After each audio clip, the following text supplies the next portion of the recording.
Commissioners and the Chamber of Commerce. There were so many houses that were not registered. That should have been in the contest, you know? But that's the way it goes. I'll have a good party. Any big events, Chief?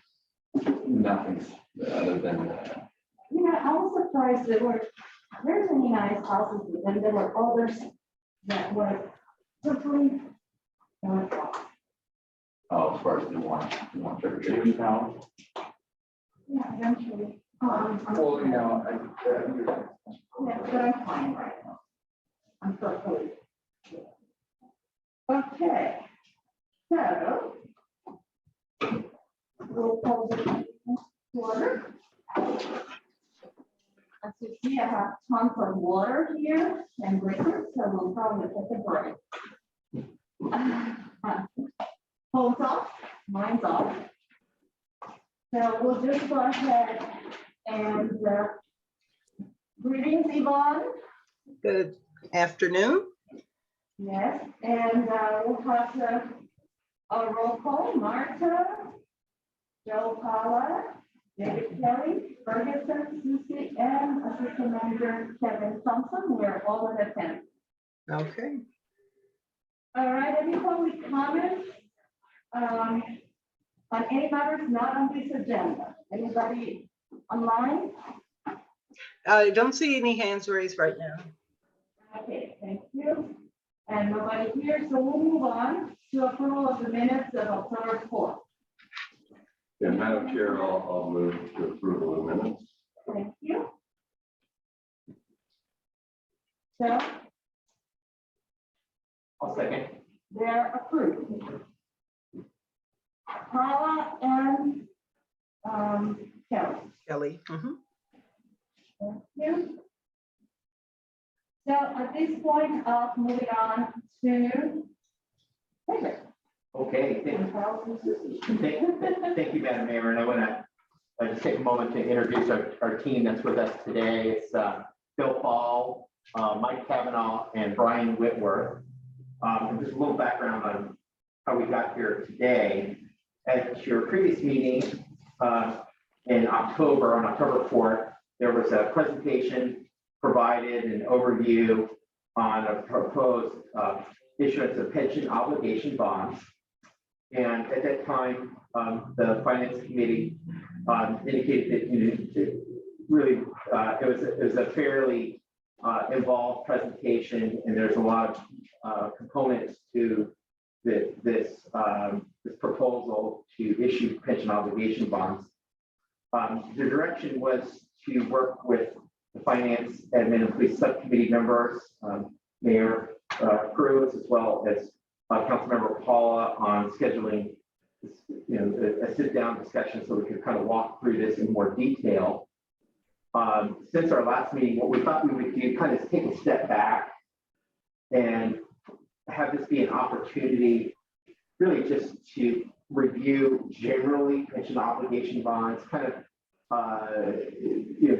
be able to give the subcommittee more opportunity just to understand what they are, what they're intended to do, and also what are some of the tasks that would be necessary from the city's perspective to be able to bring a bond issuance forward.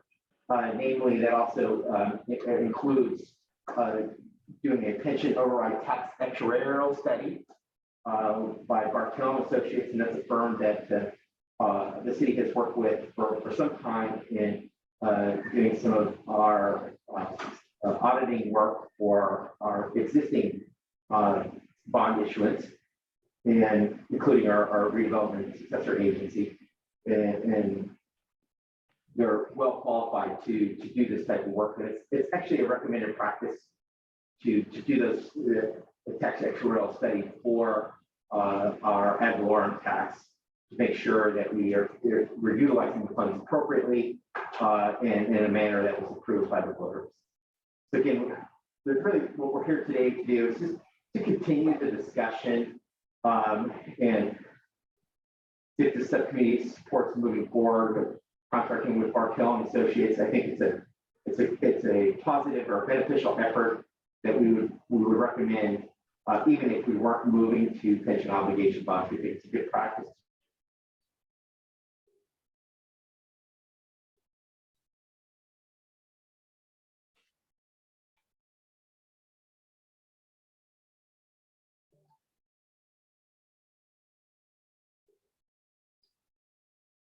David, I believe you guys, are you frozen? Looks like it. Yeah.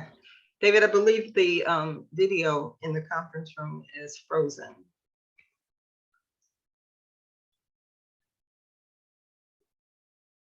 So we can't hear anything.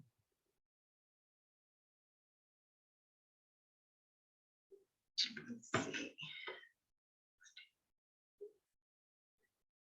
Uh-oh, now they're totally disconnected. I'm gonna try to get them back, guys. All right, thank you. Uh-huh.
Okay, looks like we've got them back, maybe. Good. Panelist. Panelist.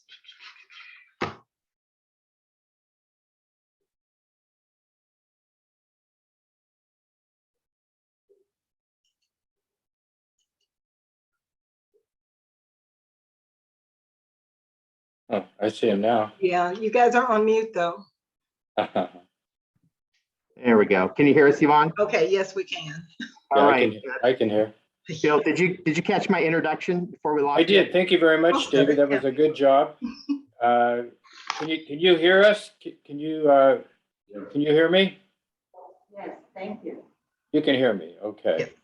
And then I guess Mike and Brian, you got to unmute or? Oh, yeah. Okay. Yes. That's great. Okay. Well, and Mike, you'll unmute, right? Okay. All right. Well, David, you want me to? I mean, I'm prepared to say some things. You want me to go ahead and talk a little bit? Yeah, please do, Bill. I'll give you an introduction. Okay, very good. You're welcome to jump in. Okay, well, very good. Well, thank you for staff and also Mayor Cruz and Councilman Powell for revisiting this issue with us. The long and the short is, I think this is a really great potential refinancing opportunity for the city. And I think that the potential benefits, in my opinion, okay, far outweigh any downside. But we want to get into that. And, you know, I've looked a lot at this and all this is totally new to the council.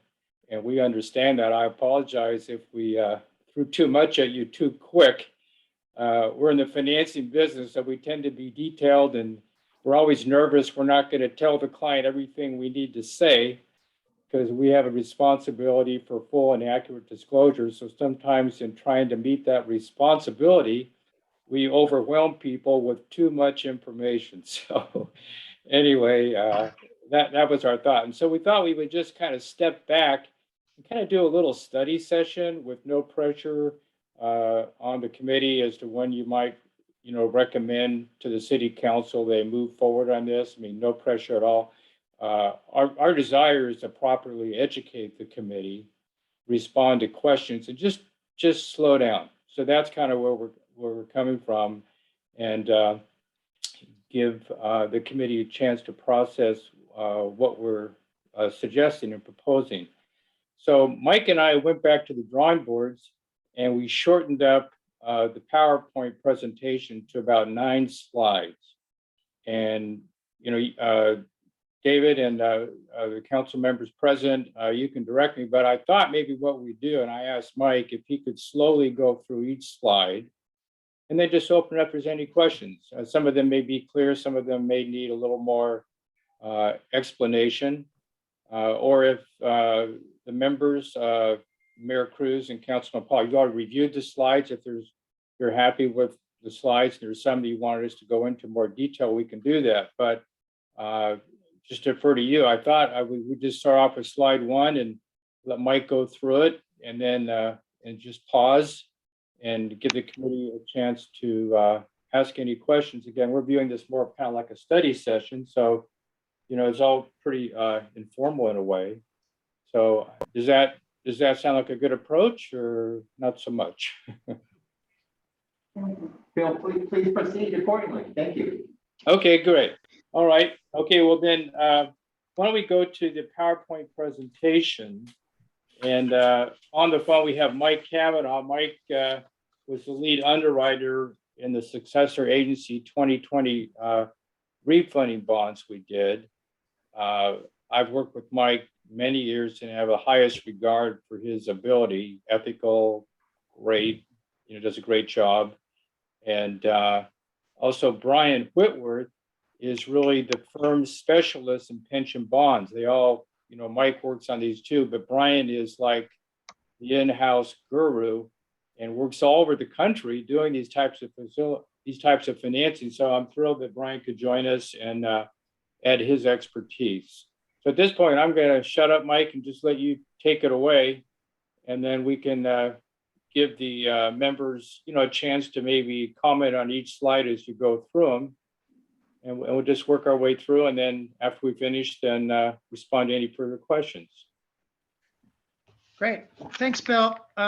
If I did this right, you all should be able to see my screen. It's a snapshot of the cover page of the presentation. Can everyone see that? Yes, we Yes. can. Yeah. Great. Could you maximize it? Or put on presentation mode? It should be, let me 1 second here. Let me get out of this other stuff. It's a little icon down at the bottom. Yeah. The little slide, right? Yeah, right next to the minus. That one. There you go. Enable. Yeah, Okay. enable the editing. Okay. Is that better? No, still not maximized.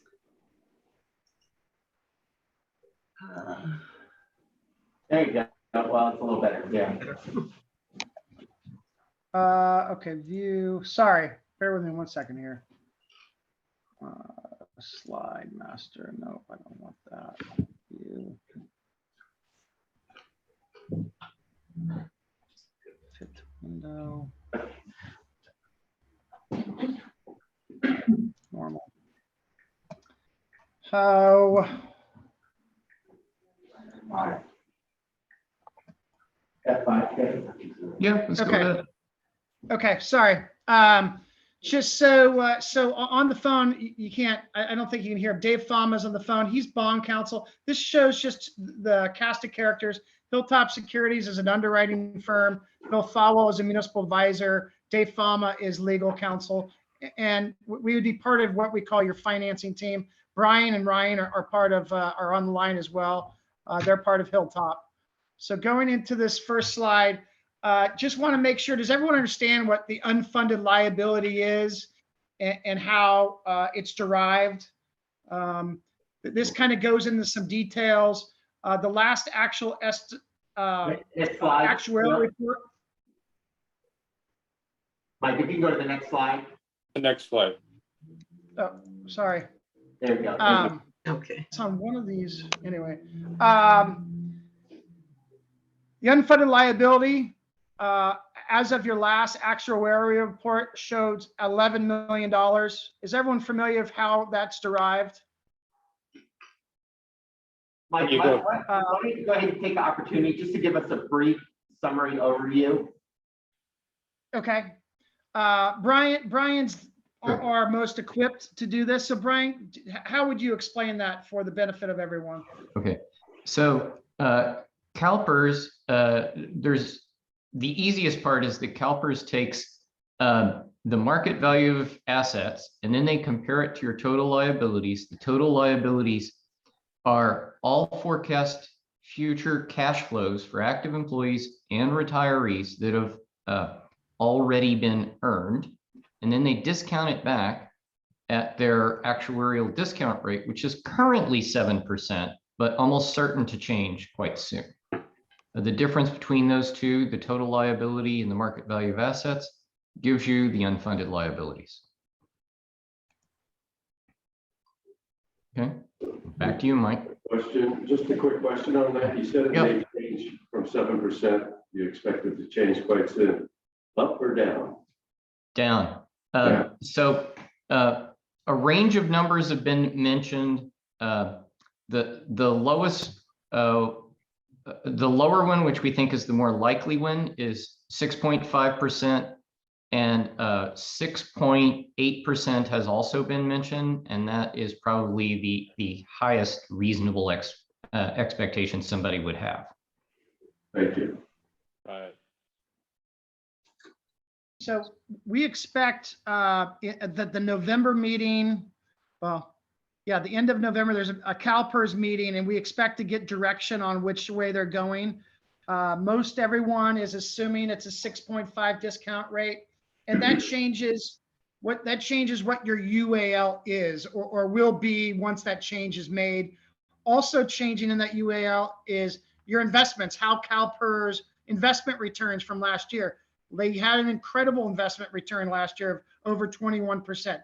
So all of this will affect what your UAL is, and that's Brian is our specialist, and he's the one that can calculate that. So our numbers in here are assuming the 21% return is already factored in, the 6.5% discount rate is already factored in, and what that does is your net effect on the UAL goes down to like $9 million. So it's a very positive action to you and to your UAL as a city. So once we get further into this in our numbers, you'll see it, we're assuming a lesser number, and that's what the lesser number is. And there's a lot of mathematics and forecasting going in to change that. And that's kind of a moving target, if you will, depending on CalPERS and what assumptions they use. However, I'll hop in here. The city is fortunate in one way that if you were to issue, CalPERS will already have decided by then. So we're trying to predict some things that will happen in mid-November, and then CalPERS will release a little more data. And even if the city was in a tremendous hurry, you wouldn't be issuing bonds by the end of November. You'd be issuing them sometime in 2022. Right. Thanks, And, Brian. And so final comment on this slide is the UAL, it's in essence a debt of the city, and it's shown that way in your audit. So if you pull out your audit, you can see these numbers reflected in your audit. And so what we're looking at, or what we're suggesting, and there's a number of cities that are doing this, you know, about 2 or 3 a week we're seeing, they're issuing, I'm moving to the next slide, pension obligation bonds. And that's one of the methods to, I wouldn't necessarily say refund, but to restructure your obligation, your UAL unfunded obligation. Right. So what is a pension bond? I'm going to get into that here. I would guess, and as Brian knows, and Bill knows, we have, this isn't so easy as your redevelopment bonds that we refunded, where it was very simple. Hey, we're at a higher interest rate, we're going to a lower interest rate. There's savings, and there's not much into that thought process. pension obligation bonds are taking what some people call a soft liability. A UAL is a soft liability, and changing it into a hard liability. So the pension bond becomes a hard liability, an actual debt. Well, they're both considered debts in a financial statement, but more of a hard liability. And to some issuers, you know, that's an issue for them. They don't want to do that. And obviously that's everyone's prerogative.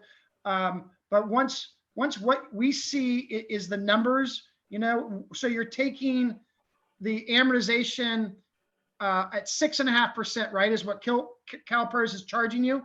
We're going to refund that to something under 4. So it really is, to some degree, a high to low refunding, but there's other issues outstanding that surround these. And we take a lot of time and effort into making sure finance committees and city councils are informed, and so they know all the risk involved. And it's very, it's usually likely that there may be another meeting or so just to make sure you're comfortable with this before you send it on the city council. But that's what we're trying to go through and give you some of the higher points on this, and not try to get too granular, because I think that's where we start losing people. Yeah.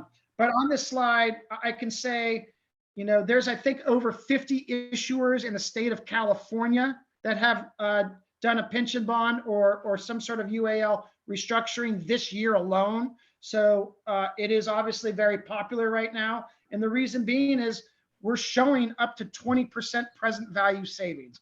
But obviously there are risks, and there's more steps that we need to go to make sure issuers are comfortable.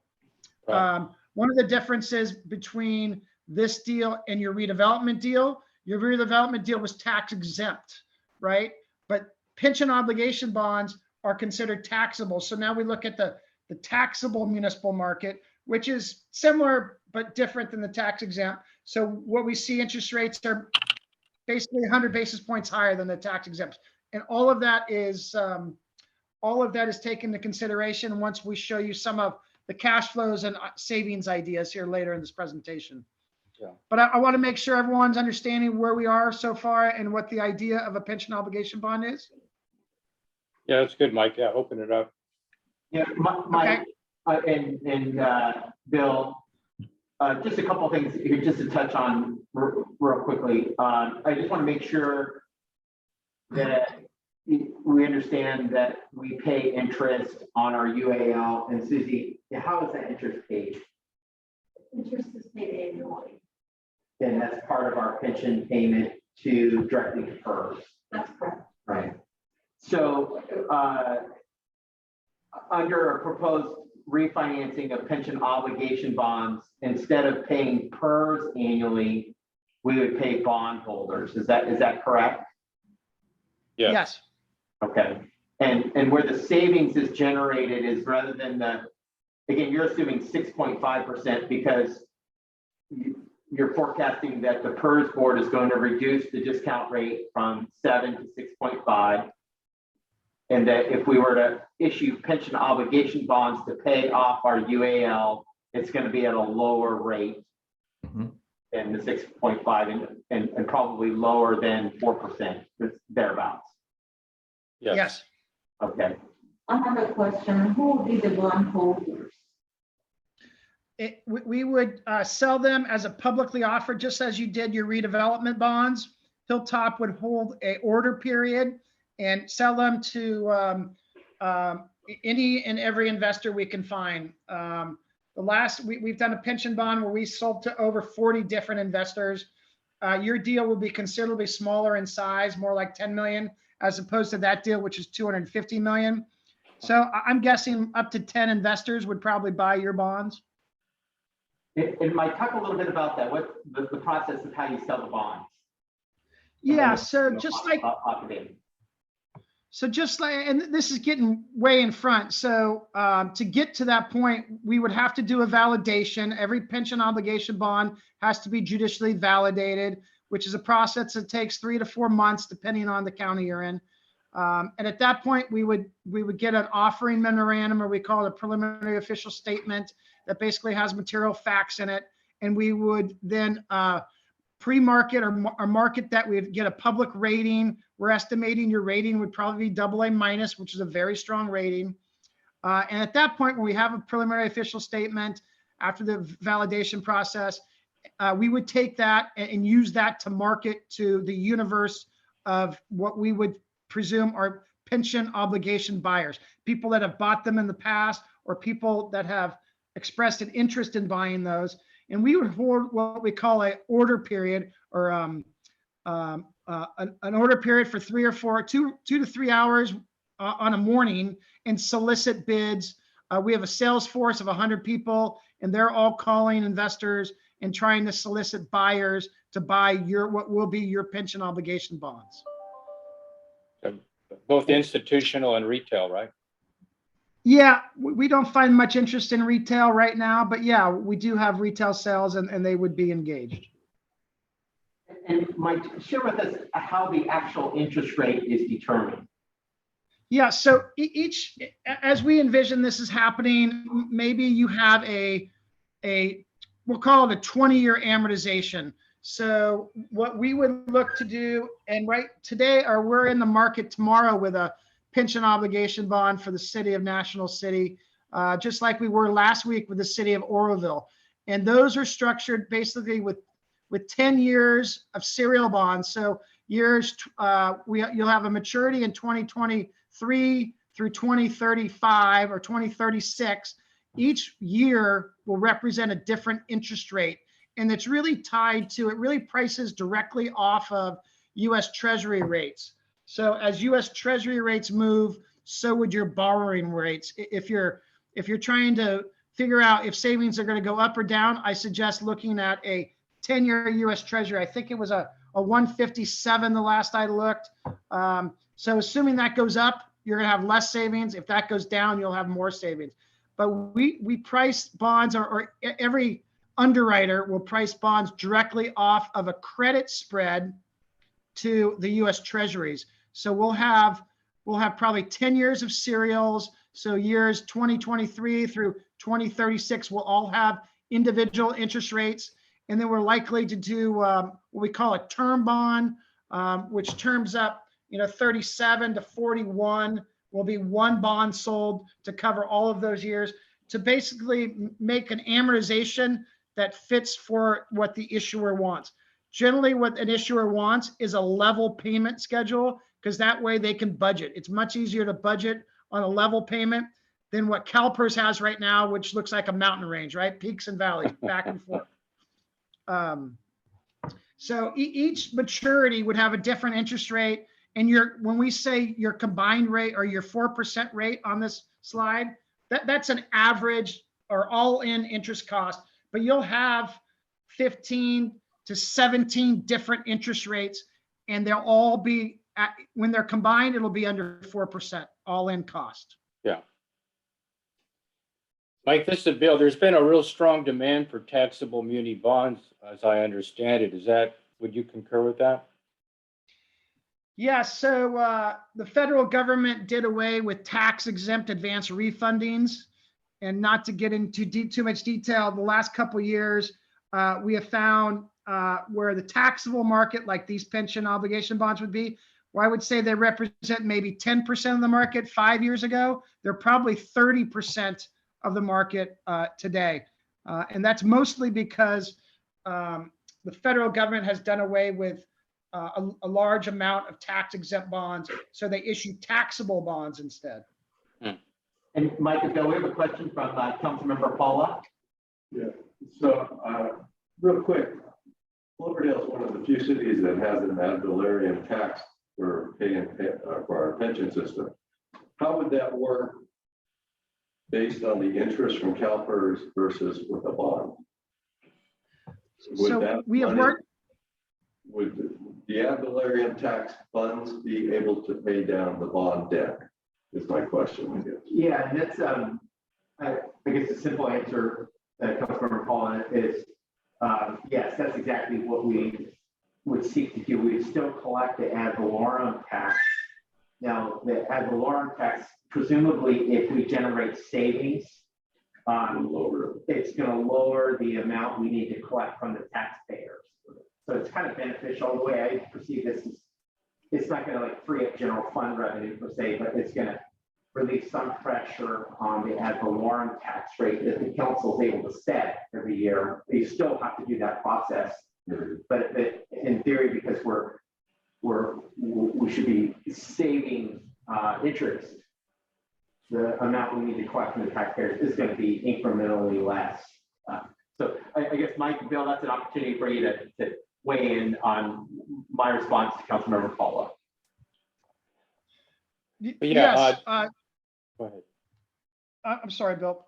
Yeah, and that's, yes, the pension override can pay upon debt service. And yes, we would, one of the things that you're going to be required to do with a pension obligation bond is to do a study and make sure what you're assessing, what you're taxing every year is correct. You know, and I think that may drive kind of the idea of how to structure these. Bill and I talked earlier, we're both big proponents of, hey, if this CalPERS debt goes out 25 years and you could pay it off in 20 years and still save money or save more money, you know, and have that pension override pay that, you know, it may be beneficial to pay that whole thing off early. That way you save all the interest, right? So the pension override, or you could, you know, there's a lot of options when it comes to this. But the answer to your question is yes, the override could and would be used to pay debt service. Thank you. Right. So I have another question. Would that have any impact on the taxable that it's now required? No, no, the override will be able to use, if Dave Fama could talk, I think he would tell you that the override tax, as long as it's used for pension, so debt service is considered a use for pension, just like it is doing the pay-go annual with CalPERS. So I don't think that's ruled or that's viewed any different. So you're allowed to use that override for debt service or pension or payments straight to CalPERS. Anything related to pension, you can use that override. Brian, is that how you view it? Yes, and because you're very likely going for a court validation, which, you know, confirms a number of things legally, this is one part of what you'll ask the court to opine on. Yes, you can use that override to make debt service payments. And what we expect to find, you'll see this later, is that your override probably can't pay 100% of your CalPERS payments now. You're not charging 100% now to it anyhow. Nor, here's a subtlety. If you do a bond for half of your unfunded, it could make all of the debt service payments because, you know, that's way below the percentage of your current CalPERS charges that is being paid via the override. There's some number, it's probably between 90 and 100%, which is the largest bond that you could make and pay all of the debt service from the override. So if you tried to fund up to 100% funded ratio, you would have some general fund contributions, and somewhere probably between 90 and 100% is the largest one you could issue and still pay it all from the override.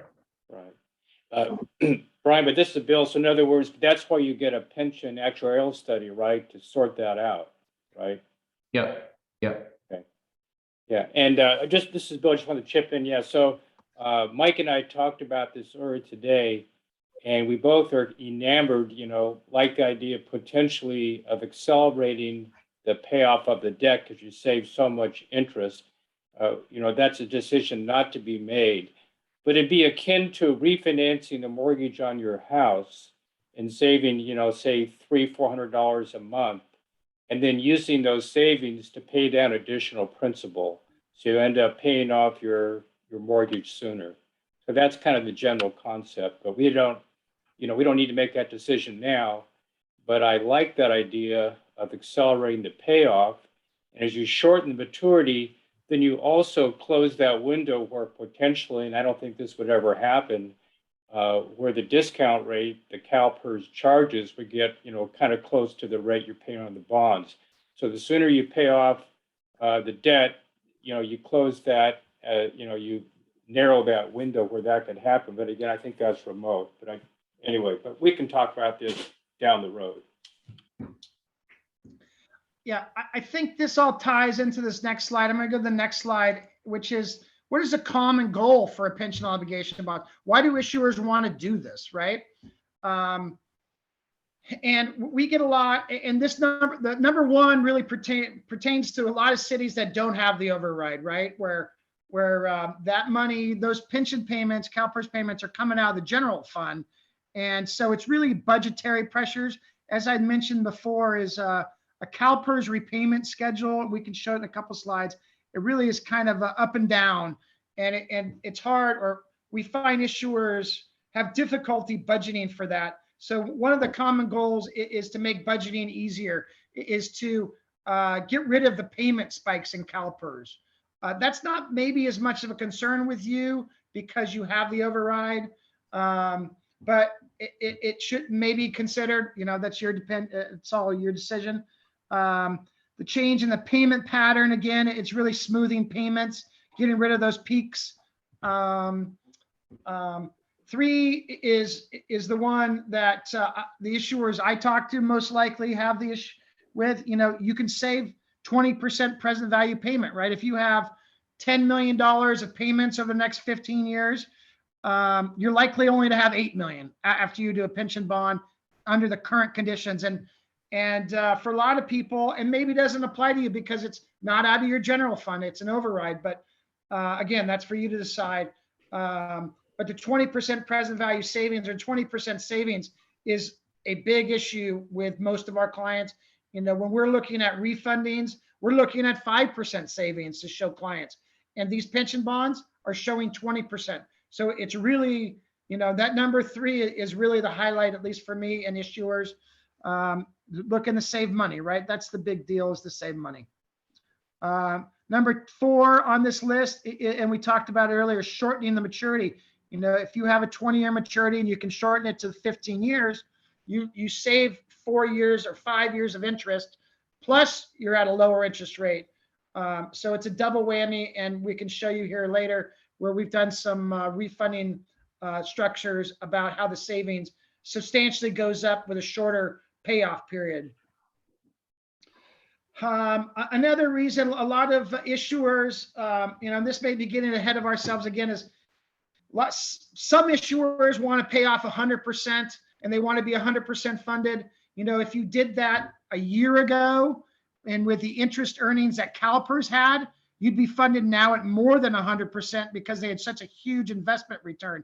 So most issuers are in the 90 to 95% funded. They want to be in that range of funded. So not everyone wants to go to 100. We have plenty of issuers that do, but raising that level of funded, and I want to say, I knew this at one time off the top of my head, but I want to say you're at 70% funding, and I just don't remember. Brian, do you remember off the top of your head? I'll look it up in the spreadsheet here. I'll have it in a minute. Okay, yeah. So we think, I want to say you're around 70% funded. 70.6. 70, there it is. So there's some issuers that, want to be 100. There's some people that want to be 90, whatever the number is, you can issue pension obligation bonds to increase your funding level. Number 6 on here, it's just pension obligation bonds is as Brian will say, the city should adopt, and I think you do have a pension policy, but how do we deal with CalPERS and pension policies? I look at it as a pension obligation bond. It's just one of the many things the city can do to help facilitate long-term success with funding their pension. There are other items that can happen as well. So we always recommend the city establishing a pension policy as to how to deal with those. And, we would obviously suggest that as well with you. I believe you do have an existing pension policy, because I know you have the pension trust out there already, and a reserve fund, I believe. So we would obviously help fine tune those ideas or give you other ideas that other cities have done. So these are all common goals that we list for pension bonds. Is there any questions on this slide? Mike, we don't have any questions at this time. Okay, great. Let me go to the next slide. And this is specifically more important to the risks that pension bonds have. And the biggest risk is, hey, what if we issue bonds at 4% and you deposit that money with CalPERS, and then CalPERS is only returning 2%. There is a scenario when that exists that, hey, pension obligation bonds weren't such a great idea, right? In simple terms, that's my simple term. Let me turn it over to Brian. Brian, is there another way you like to explain that? Well, one of the things I like to remind people is if CalPERS long-term returns are below your borrowing cost of, pick a number, 3.5%, most of the assets at CalPERS would actually have been there before you issued a pension bond. So it wouldn't just be, $9 million that got a poor return. It would be the other money that was already there as well. So it'd be, 30 million of other money. And your neighbors who might never have issued a pension bond would have similarly low returns. The city would be in a similar position to most California pension bond issuers, that if you issue, most of the money that might get a good return or a poor return in the future was already there before the pension bond. You're getting more of the same type of risk. And this slide goes to show you that the average returns for CalPERS over the last 5 or 30 years, depending on how you look at it, are all above 7%. So although we wouldn't say this is an issue that we've seen in the past, there have been, shorter time periods. Obviously, the downfall in 08, for that year or two where the returns were so small. But if you look at any historical drop, is generally followed by a similar increase, given over a year or two or however many other years. So what this shows you is CalPERS hasn't earned below that in any lengthy time of history going back from today. Not to say it can't happen, just to say it hasn't happened. Right. And Brian, you may want to comment, this is Bill, that generally when CalPERS does reduce the discount rate, it's done gradually over time, right? In other words, it doesn't go from 7.5% to 4% overnight, right? It's done very incrementally slow, because as they reduce the discount rate, that forces their member agencies to have to cough up more money. But do you want to comment on that, Brian? Yeah. Okay. For example, the change from 7.5% to 7% was approved at once, but phased in over 3 years. We're hoping for something similar if the discount rate comes down. And like Bill said, the phasing in is generally done primarily to keep employer contribution rates from going up very quickly. Now, in this case, the great majority of potential pension bond issuers at CalPERS, what they're going to see is if the discount rate did not change, their contributions would have dropped. And the drop would have been phased in over 5 years. But CalPERS is wanting to reduce their portfolio risk. And in order to do that, they need a lower expected rate of return. And we think 6.5 is the most likely one. So the bigger effect is the investment gain, but a fairly big effect is changing the discount rate. And for you all, it's numbers like 4.3 million of gain due to last year's investment performance and 2.6 million of additional liabilities from changing the discount rate. And on net, you're mildly better off. And there's two things right here we discussed. There's the discount rate, which is CalPERS target, but then there's the actual return. And the profit or loss, if you will, of a pension obligation bond isn't tied to the discount rate. It's really tied to the earnings of CalPERS. And so the discount rate can move around, but the earnings, in my opinion, I don't know, Brian may have a different opinion, the earnings that they have, which were 21% last year, right, are more, have a more of an effect on the, I'll call it the savings of your pension bond, even though that's not a correct term. Yes, the CalPERS can do lots of things that can create gains and losses in the future, changing discount rates, changing expected mortality, expected retirement timing. So regardless of whether or not you issued a pension bond, the numbers you see in any actuarial study are estimates, and it's likely in the future actual experience will depart from that. And you know, we're now in a pretty low interest rate time, and if you issue into that market, we think your odds are pretty good that investment returns subsequently will be better than that. But there's a non-zero chance. There is a real chance that investment returns could be lower, and you would experience those investment returns whether or not you issued pension bonds. With pension bonds, you just have more assets. Yeah. So this is the slide and the risk where we get issuers having more and more questions. So I want to make sure that everyone is familiar with this. I don't expect anyone to be an authority on this just from this slide, but this is where I see council people, board members get a little confused. And so we want to make sure we take the time to explain this, because it's important that you understand the risk. We're not saying there aren't any risks. We're saying that we think some of them are mitigated. You know, if I'll go one step further, and we took this slide out, is GFOA has concerns about pension bonds. I think they have 5 listed items that are concerns. Their basic biggest risk is returns. We think all the other risks that they state are mitigated, or that we can mitigate them completely, to be honest. But the CalPERS returns is the big risk, as I see it. Brian may have, Brian will definitely probably have a different opinion because he's more educated than I am. Well, so Question from Mayor Cruz. yeah, if your city council members or residents do a search for pension bonds, that GFOA page will turn up on the first page of Google results. And they have several things they don't like about pension bonds. Some of them are outdated, like they talk about variable rate pension bonds and swaps, and every single pension bond since 2012 has been fixed rate. And we expect this to continue for a long time.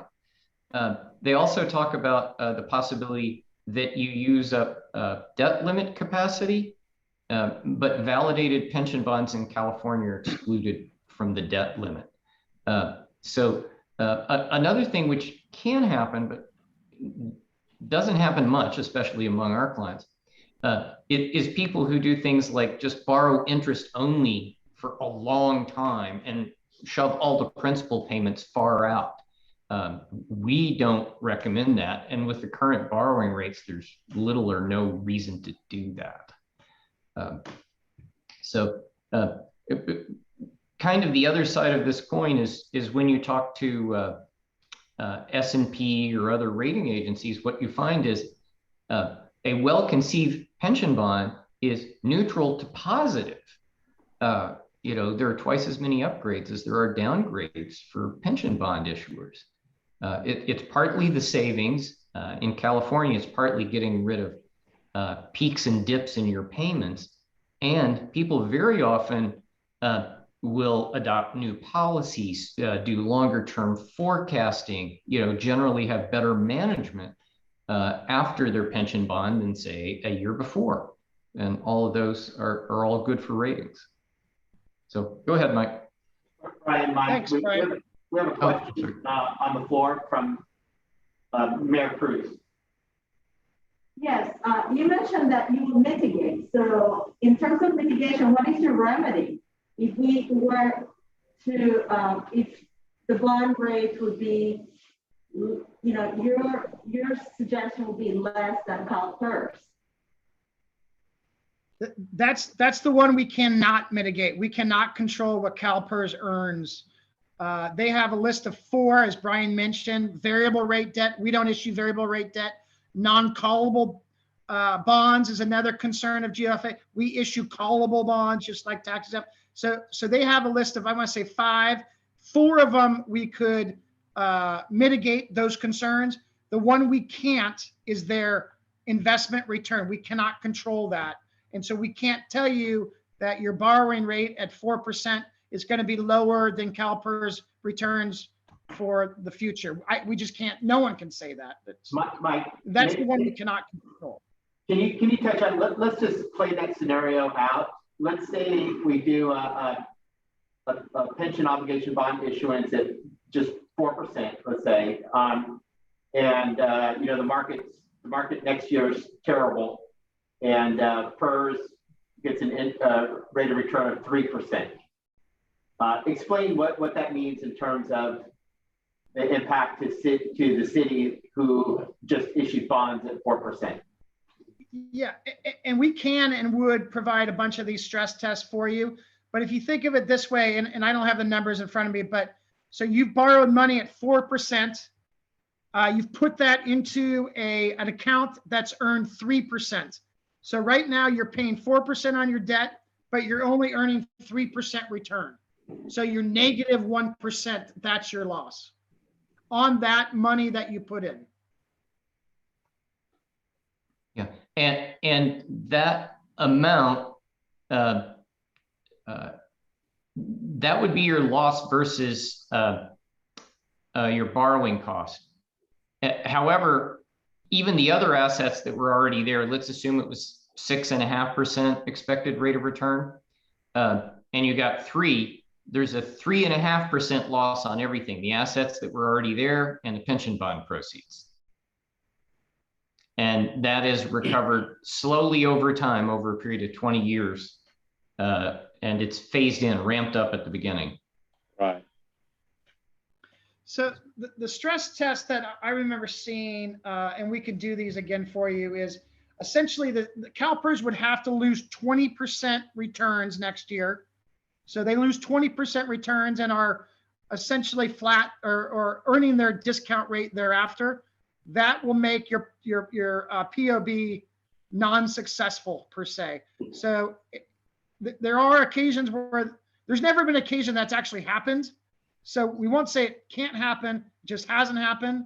But like when CalPERS had a huge loss, or everyone had a huge loss in 08 in the fiscal crisis, financial crisis. Even if you issue bonds right before that dip, all those, the CalPERS returns have come back such that those pension bonds are still producing savings today. They wouldn't have looked like it maybe for 1 or 2 years, but once you gradually, compound that interest return, it's turned out to be a positive. It would turn out to be a positive outcome. Mike, this is Bill. So in other words, past performance is no guarantee of future performance. But in my opinion, looking at CalPERS average returns at the bottom of this slide, I mean, that should, I think, bring comfort that the chances of the city getting upside down where, the CalPERS rate goes below discount rate, what they're paying. I mean, it seems fairly remote. I mean, these returns over 30 years are quite strong. So Bill, on that point, and Mike, I guess what you're saying is, so next year, again, that same scenario where the market or PERS earns 3%, and we're paying 4%, but that's only for that 1 year. So the next year, depending on what, it's really got to go year by year. Yes, and it's aggregated, right? So look at it over 5 years, or, we're looking at probably 15-year debt for you. So you would have to look at it take the aggregate returns over a 15-year period going forward. And that, that would define the benefit or the non-benefit of the pension bonds. But obviously none of us can forecast what's going to happen for the next 15 years. Gotcha. So that's a risk, right? Would you call that a risk that the city takes in terms of issuance of pension obligation bond? You're kind of you're kind of locking it in, and you're hoping that Yeah. PERS is going to have a greater rate of return than what you're paying in interest. That's exactly right, Dave, and that's 100% correct. And the reason, one step back, the reason why we're seeing all these issuers is interest rates taxable interest rates specifically are at really historical lows. If they weren't this year, they were earlier last year. So you're seeing these bond issuers say, we know CalPERS is going to earn more than 3%. I mean, why wouldn't we do this? And I'm not going to say every issuer thinks that way, but I think overwhelming majority of them are thinking that way. And that's because they perceive that the benefits are much stronger than the potential risk, right? I mean, they look at the savings and they look at the returns, right? Yeah, we're seeing these issuers, we've had a couple issuers over $100 million. And so you're talking, $100 million CalPERS unfunded liability, could be $150 million in payments, if they're saving 20%, right now they're saving $30 million for these issuers over the next 15 years. It's hard not to want to do them it's hard not to want to do them when you put those percentage savings next to bigger, add a zero to your numbers. And that's where a lot of these issuers are and why they're doing it. Right. And Brian, you can comment on this, but in other words, just theoretically, this is Bill. So if CalPERS returns, I don't think this is going to happen. Okay, went from 21% to say in 2022 4%. That doesn't mean that their discount rate in 2023 would immediately go down to 4%, right? Yeah, it's a 20-year plus time horizon used to determine the discount rate. If you look in the past, CalPERS discount rates have typically moved by a quarter point or half a point at a time, and not even that much cumulatively. If you go far enough back, you'll find 8.5%. But those were more inflationary times as well, at least more inflationary than up through 2020.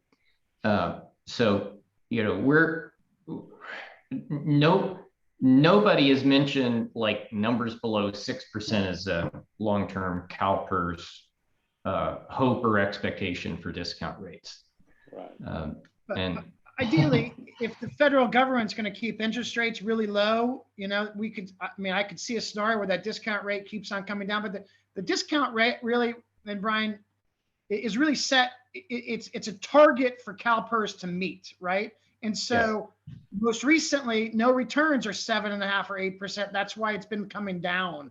CalPERS is trying to get it to a level where they think, as Brian mentioned, over a 20-year period, they can achieve, right? But in a zero interest rate market, that discount rate will come down. Assuming rates go up, CalPERS must be more comfortable earning a higher rate of return if interest rates are higher. That's how I view it. And I know Brian has to leave here in about 10 minutes. So, and he's our expert. I can answer some of these questions. I know Brian can answer them all, but is there any more questions on this slide? One more question just on PERS before we have Brian. Brian, I saw reports that despite the significant earnings that PERS achieved this year, that some cities' pension obligations are increased, and I wasn't clear on how that happened. So we have not seen this among any of the dozen or so clients we've looked at this for in like the last 2 months, but it is possible that these obligations could go up, but you would have to have kind of exactly the wrong mix, an unusual mix of safety and miscellaneous employees. For everybody we've looked at, and these include like fire districts, cities, counties, all of them have had their expected liabilities go down, even at a 6.5% discount rate. So the thing is, CalPERS has over 2,000 local agency plans. And you just get such an assortment of fact patterns. You can probably find somebody where it goes up. but we haven't found them among our clients yet.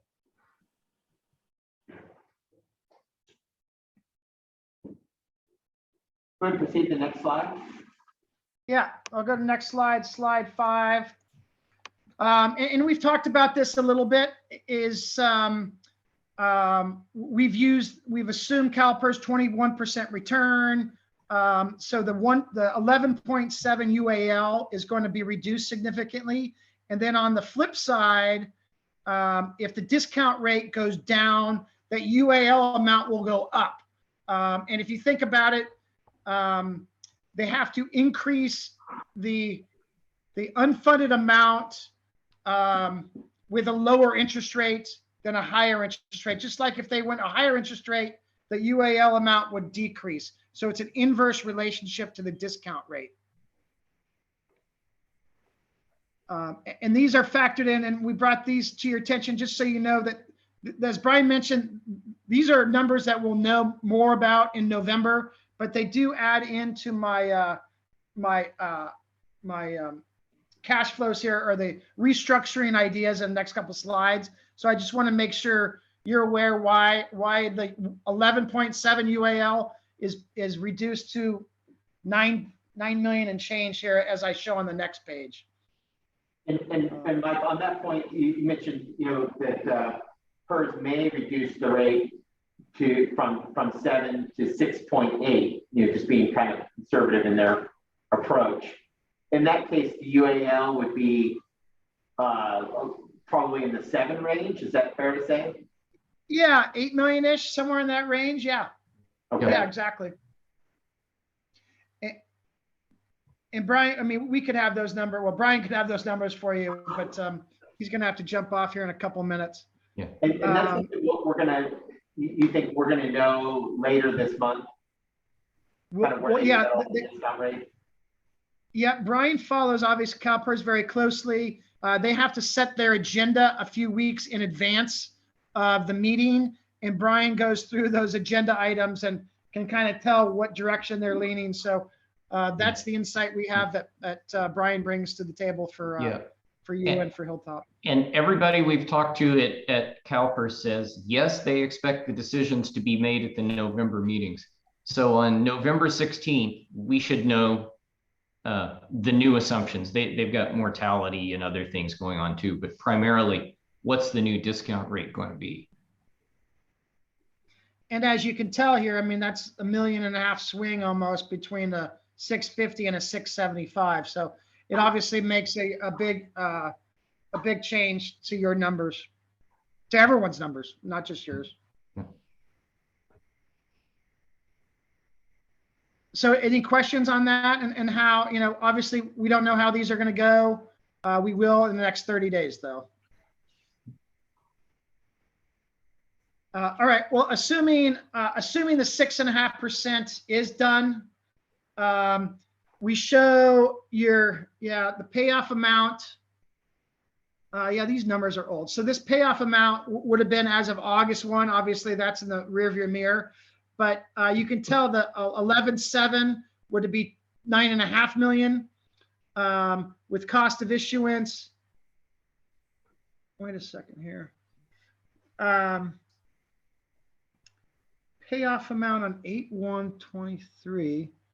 So with cost of issuance, we estimate that the size of the bond would be 9.755 million.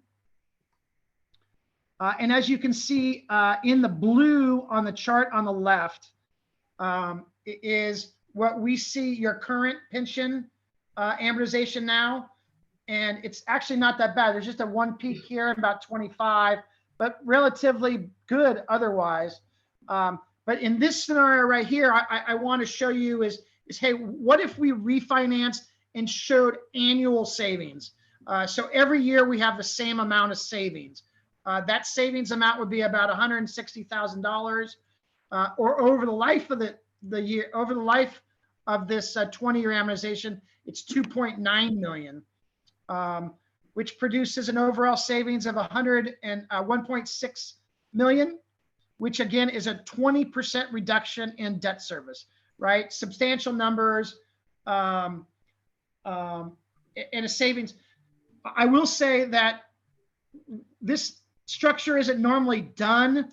As we mentioned before, our issuers like a level debt service so they can budget every year. But some of them say, hey, I want to issue debt and I want savings every year from what I've planned, what is planned to be issued. So this is a scenario to meet that equation. And again, there's no rhyme or reason as to whether this is right or wrong. It is all specifically tailored to meet needs of an issuer. And I'm not saying this is right or wrong. I'm just showing you as an example of what can be accomplished. Yeah, Mike, this is a bill. So uniform savings defined, so that's the same amount of savings each year, right? Is that how you Yes. define that? Right. So that's the difference between uniform savings, same amount of savings each year, or level debt service is the same debt service payment each year.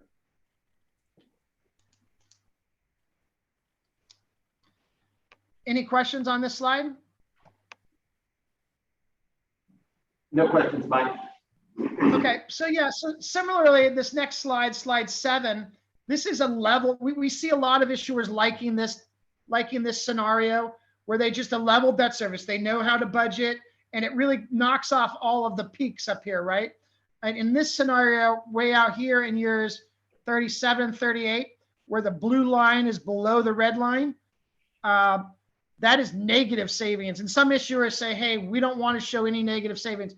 So notwithstanding that, this is more of an amortization schedule we see issuers liking. The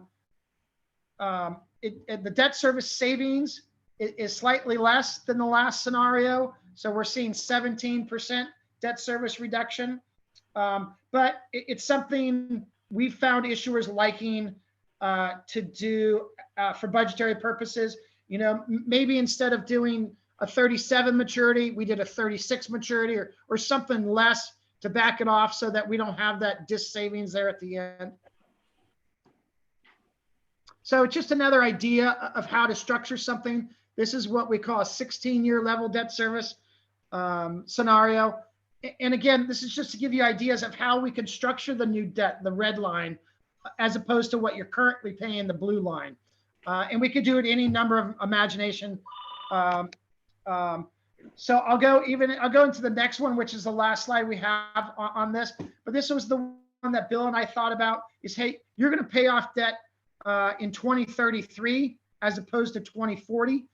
And now you're looking at almost 25% debt service reduction. But really that's because, and you're basically keeping payments the same pretty much for the next 12 years. And then you don't have any more payments. You get all of that savings at the back end. And maybe, you know, with the override, maybe this is smart and maybe that override could come down at the end. You know, it's just another idea to think about. But obviously this one shows a lot of savings, the most savings, mainly because you're paying a 20-year obligation off in 15 years or so. Right.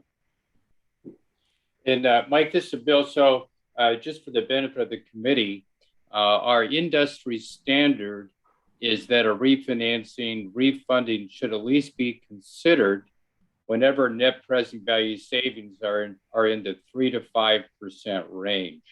So that's why, you know, looking at net present value savings of 17 to 24% represent a very strong refinancing. I just thought I'd mention that industry standard. Thanks, Bill. Any questions on those ideas? You know, and obviously, as I mentioned, these structures can all be changed or modified to meet whatever needs the city would have. And yours will be different than everyone else's because you have the override. We've worked with 3 or 4 clients that have the override. Huntington Beach, Montebello, Ontario had one. Those are the ones I can think off the top of my head that we've all done pension obligation bonds for that had an override that paid some or all of debt service.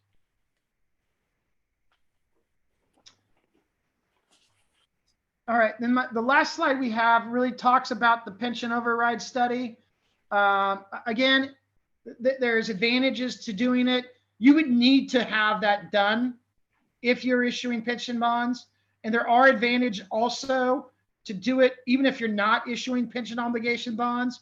So one of the things that, we are hopeful to come out of this is at least maybe the committee would have the foresight to look at the idea of doing an override study and actually maybe recommending the city council look at that.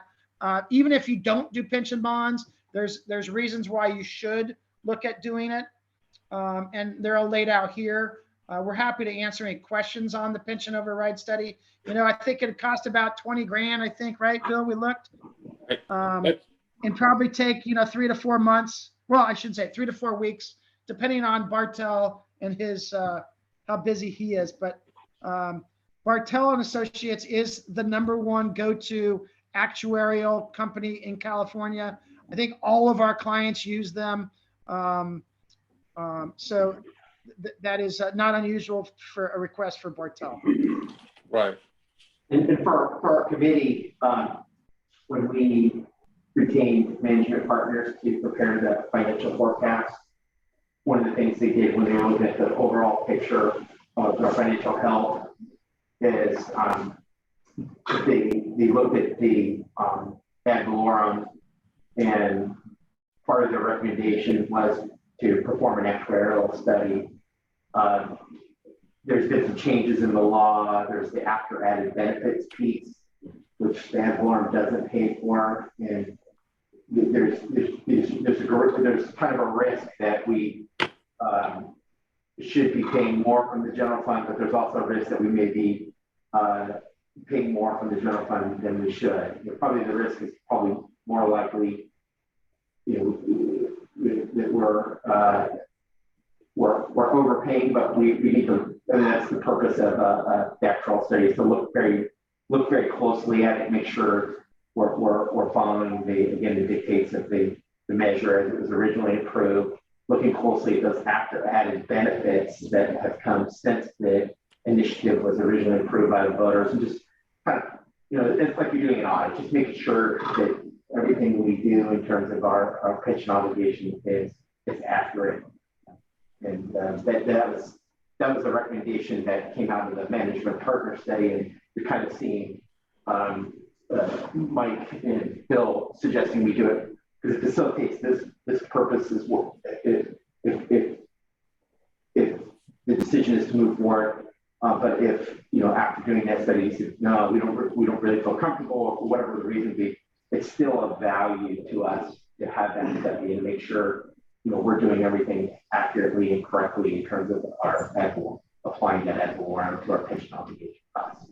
And based on that information from management partners, we did reach out and we did receive a quote not to exceed $20,000, and it is in the budget for this fiscal year. That was something that we were hoping to bring back and asked to do anyway, even before we knew we needed it for this. So would that be funded through the Annularian tax since it's dealing with the pension, or is that a general fund? It would seem like it would be part of the Annularian to make sure it's all. Yeah, that's a good question, Councilmember Paul. I think we need to look at. I think we identified general fund. We did identify general. Because just be conservative and cautious in our use of ad valorem, but we'd certainly look at that and see if we could cover that expense with ad valorem. It seemed because it's to make sure it's being used appropriately, and it's got to do with that fund, and that would seem an appropriate expense to do that. So that's an area we want to double check and just make sure. Yeah, and also now that I've said that, even though it comes out of the general fund originally, when we do our cost allocation at the end of the year, because it's not salaries, it would be expense based on total expenses of each budget to the different departments. So it would be general fund and other, but it wouldn't be enterprise funds. Right. I have a question about the cost. Is this the ongoing cost regardless of city size and city budget? Our annual CalPERS. The 20,000 paid for the capital rights stuff. But that's just a one-time expense. And it's across the board. kind of a blanket price? Yeah, For it's all cities? It's a not to exceed price, but typically would be between $18,000 and $20,000 based on the work that they would have to do. it's kind of like an audit, but actuarial, it's a financial analysis of how we use our ad valorem. Yeah, no, that's not the question. The question is the cost. Yeah, right. It's just a one-time, it would be a one-time cost. Of course, down the road, 10 years from now or 20 years from now, maybe good to do another study, just again. And when was the last time you had a tax override study? I don't know that we've ever actually had a tax override study. We did have our attorneys look through the ad valorem tax and the way we were calculating it. That was about 8 years ago. Yeah, I don't think, as long as I've been affiliated with the city, they've ever done any type of actuarial study of that. And I think it's long overdue. Yeah, I that's know- why I was asking. I know there's been so many changes because we've labored with those on how to fund those and how to take more out of the general fund. I think it's appropriate to make sure we're doing it right. Yeah, And, definitely. But it seems like it's it was a kind of an independent recommendation with management partners to perform that. So that, again, we correct anything now before we go out in years if it needs to be corrected. But also, obviously, for this purpose, it's needed and become part of that preliminary official statement, that background documentation. And someone who might want to purchase or invest in these bonds. Thank you. Well, Mike and Bill, I want to say thank you on behalf of the subcommittee for your presentation today. I hope Mayor and Councilmember, this is helpful. Kind of take a step back, kind of walk through this a little more in a little more detail. I think staff's recommendation is to move forward with the actuarial study for our pension override. And I think Finance Director said we were already going to recommend that anyways. If this committee supports that, we'll certainly bring that forward. And I think maybe with the PERS board making their decision later in this month, we'll be guessing about what the potential discount rate is. We'll know what that is, and then we can, if you like, we can bring this back at your next meeting, kind of continue that discussion, maybe get an update. Maybe wise after the percentage. Okay. Would you agree? Yeah, either way, I'm comfortable enough now, I think, if you did a staff report, laid it out, because I think it's going to be what it is, and it's a matter of now getting with full council to see the next step. I'd be interested in the actuarial study sooner. Yes. That's important, and I would like to see, if at all possible, if within the parameters of the law, if it could be paid out of the academic fund versus out of the general. Now, It's inappropriate. kind of Mike, would it be less than 3 or 4 months? Because you mentioned that's the timeline to get the study done. Well, I think to get the study done, it's going to be dependent on Bartel.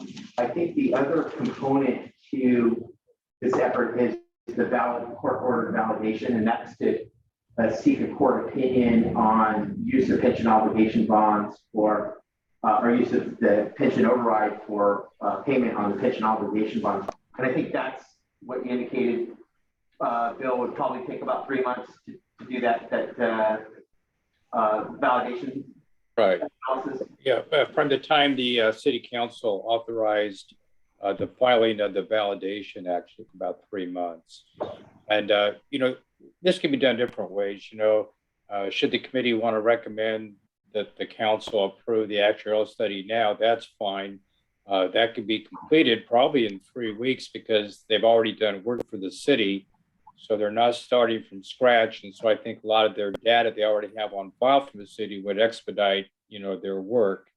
And then once they finish that, I think it is that maybe we could convene another meeting with the finance committee, maybe discuss that how that might change, any of the tables and things we've done.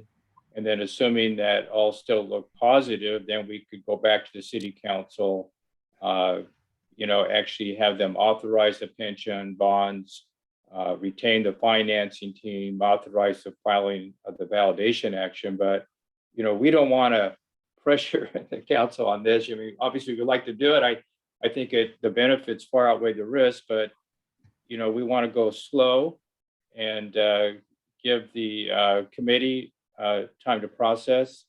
So that's really one of two approaches. We get the study done initially and approved, and then we come back, have another meeting with the finance committee and talk about, next steps, assuming they want to go forward on how to do that. And this is very typical. Mike can chime in, but there's typically multiple meetings when talking to the cities about pension bonds. So this is a very normal process that we're very comfortable with. And whether it's, one meeting after the study was done or two, that's totally fine. We just want everybody to be comfortable and fully understand. And we don't want to apply any undue pressure, to try to move forward to the city council till everybody's comfortable. So that's kind of where we're coming from.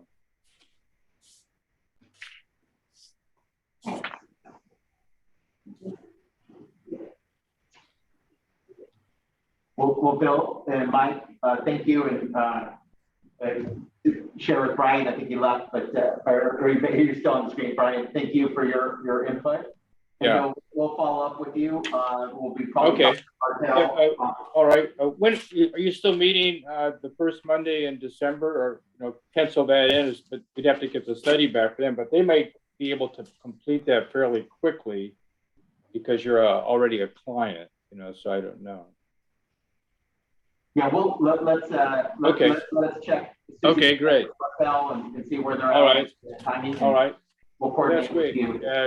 So I don't know if there's any other questions for the committee. We can entertain those. Otherwise, we can just thank you for your time and move on. I think we're okay. Good. Thank Thank you, Mike. Thanks, everyone. Thank you very much. Appreciate your time. Anybody in the public? Yvonne, was there anybody with hands raised? No hands are raised. Okay, thank you.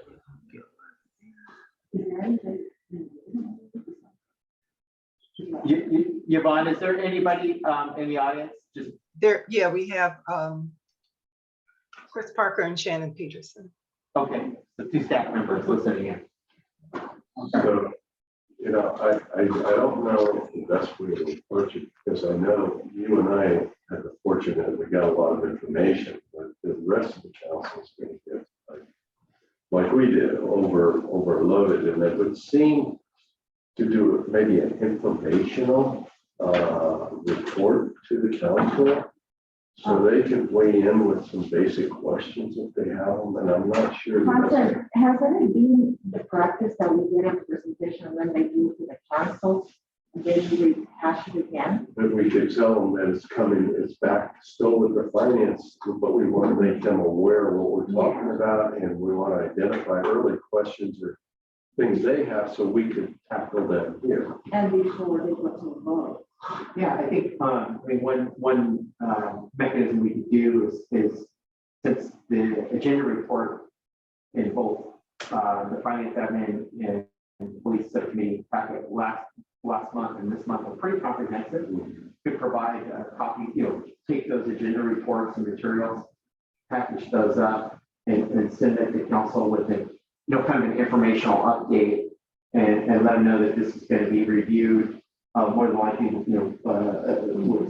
in December, assuming we get the actuarial study, and they can we can also, now that these meetings are posted up, video on the minutes, they can watch the meetings, but then they'll have kind of the full agenda materials, links to the meeting, and then we can ask if there's any questions or comments, and we can make sure that our team that we're working with, considers those part of the presentation that we did bring to council. Sorry, would it be possible for you to provide the council also the questions that the committee asked, so that they know that these concerns have come about, and maybe they're the same concerns that the rest of the council may have. Yeah, I think in terms of the summary, we could capture that. Yeah, I just want to make sure that we don't say it's going to be within 4 weeks, because we just sent a different report to Bartel and it was 6 to 8 weeks. So, and that's when the fee reports annually. So I just want to make sure that we don't overpromise. Yes, that's all. What I'm kind of thinking, it would be helpful, I think, is to just maybe send them the material, let them know that we're talking about this, what the potential benefits are to the city, and to encourage them to take the time to look at these presentations and follow questions that they may have to David, so we can address them. So this way, we're not, when we actually go to council, they've got some background on it, they're not cold. I definitely like that, Yeah. Joe, because in the past, there have been, the last time we had a pension discussion, we didn't get any information and it just came to pass. Yeah, it's just gonna be. And it's too much at once. Yeah. So I definitely think that should be kind of a practice from this committee in terms of things that are very complex Yeah. and that involve big amounts of money, like pension plans. If I could get a copy of the slide presentation, then I'm sure you'd like to get. Well, it's here on the packet, right? We can also link this meeting. Yes. So if there are We questions. have a hyperlink or something? Yeah. We could package up just the agenda reports, presentations, and provide an email so that it's all kind of laid out. And that they know we're gonna, it'll be on our agenda again next month, and we really welcome their questions or any concerns, so we can address them. And I was wondering if maybe you could highlight when they presented the charts, perhaps the reduction percentage, the gross savings and the maturity time. Because those are the three main things that we need to take into account. So, savings, reduction, end savings, and the maturity of those charts. Because that would give an immediate comparison base for council and public when they want to ask more about it. Okay. So, are there any questions, Yvonne? No hands are raised. Yeah, okay, dear. All right, well, thank you. That was, it made us concentrate. Watch it too. And do some calculation. Yeah. And I read it just as a point of information, in the Press Democrat of the city of Rowan Park just tapped their reserves and looking at the bond. They anticipate they're going to refinance theirs, and they anticipate $2 million a year savings. Wow, a year. That is substantial. And they don't have an ad valorem, so that's savings in their general fund and their utility funds. That's a really significant amount of money. And that's every year. Wow. Yeah. Okay, well, we'll just go ahead and move on to more down to earth issues like zero waste and material waste. Okay, well, there's a lot to unpack here on. And Mayor, I know you've been involved with Zero Waste Sonoma, so you've kind of had the benefit as the chair's board getting a full presentation on SB 1383. Just by way of background, SB 1383 was signed into law by previous Governor Brown back in 2016, and it's the implementation period now is upon us, because it does take effect on January 1st.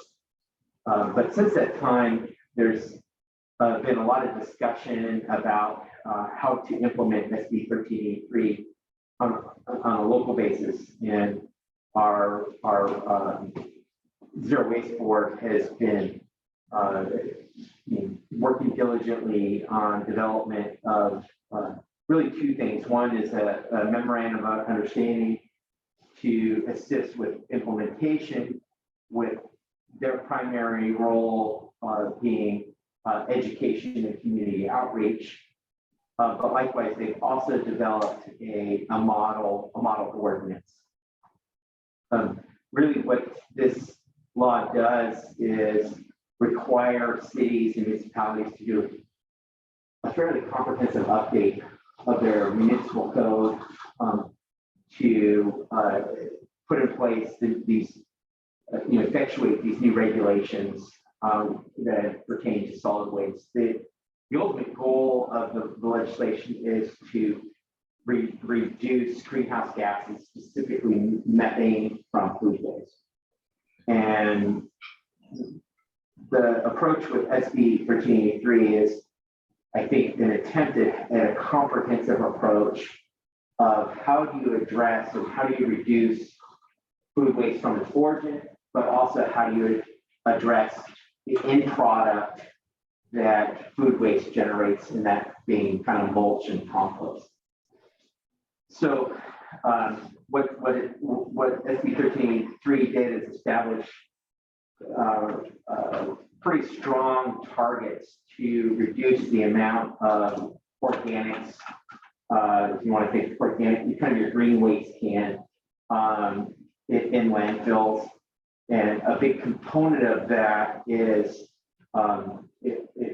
food waste, not only in the green waste can, but also food waste that ends up in your landfill. Food waste that ends up in your landfill is what is thought of as contributing to methane because it's decomposing in the landfill, creating greenhouse gases. So they want to, the kind of goals are to reduce that diverting food at kind of the store or retail level. And there's some implementation tools to help with those food providers to reuse the food, to get it to maybe your nonprofit organizations that are going to help with food insecurity, to kind of keep it out of the landfill. But where those systems may not be entirely in place, and there's obviously other food waste generated, is to ensure that it gets put into a green waste can rather than a landfill, and ultimately gets generated into compost. The other component of this SB 1383 is Zero Waste has generated these requirements now that each city utilize compost material that's generated from this new food waste. And they're doing it kind of on a whole basis. So we're seeing it as the local entity that oversees solid waste. We have to require our service provider to now provide that additional service to our residents to make sure that they're putting food waste in our businesses, food waste in the green can rather than the garbage can, seeking ways that businesses are diverting it so that it doesn't even get into the green can, it's actually being used for food.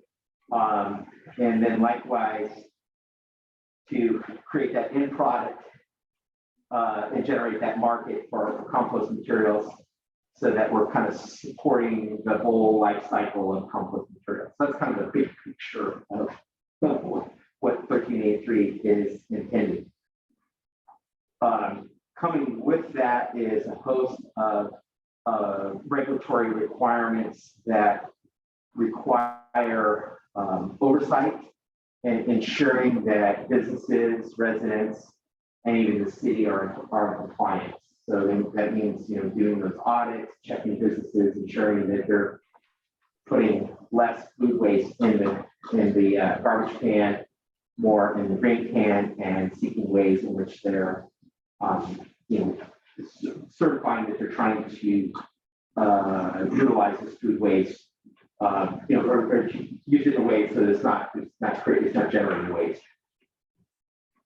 What Zero Waste has done is developed an MOU that would apply countywide, where they would be responsible again for providing all of the education and outreach materials to our residents, to our businesses, and to our community. Also assisting with getting those businesses, getting those residents to comply with the requirements of SB 1383. Ultimate compliance would rest with us as a city. Each city would be responsible. There's been a lot of discussion about that because of, we don't delegate our compliance requirements to another entity in this case. So we're required to comply. We would be through kind of our own code enforcement procedures. We would be required to comply, but they would help with targeting those residents or those businesses that maybe aren't meeting their compliance requirements. So, and they've done a lot of that proactive work in our community, trying to help our businesses meet some of the requirements. So the MOU that's included in the packet is really intended to do that, is to work with the city. A significant component of the SB 1383 legislation is reporting up to the state on how much is diverted, making sure we're actually meeting those diversion targets. And that's a significant function that we would rely on them. They would be reporting requirements through our hauler to zero waste, the amount of material that's ultimately brought to the landfill or to a compost facility for turning into organic compost. And basically the MOU would set out that what all the roles and responsibilities are. This has been a process now that we've been discussing, I think, for about a year and a half. Mayor Cruz, as Zero Waste Board has, and city staff, city managers, and other cities who have dedicated solid waste professionals working for them, kind of trying to get all counties, cities all together in a joint document. But likewise, in order to ensure that we have the tools to implement SB 1383, it's pretty clear that we need to consider an ordinance to do that. What we have thus far is a model ordinance, and what I would like to do is a couple of alternatives. Is we have existing language within our Muni Code that addresses solid waste, recycling, and green waste. This SB 1383 ordinance could be integrated in a comprehensive ordinance where we bring those two together and we create an amended or updated Muni Code, or we can adopt it as a standalone ordinance. But both of these have timeframes associated with them.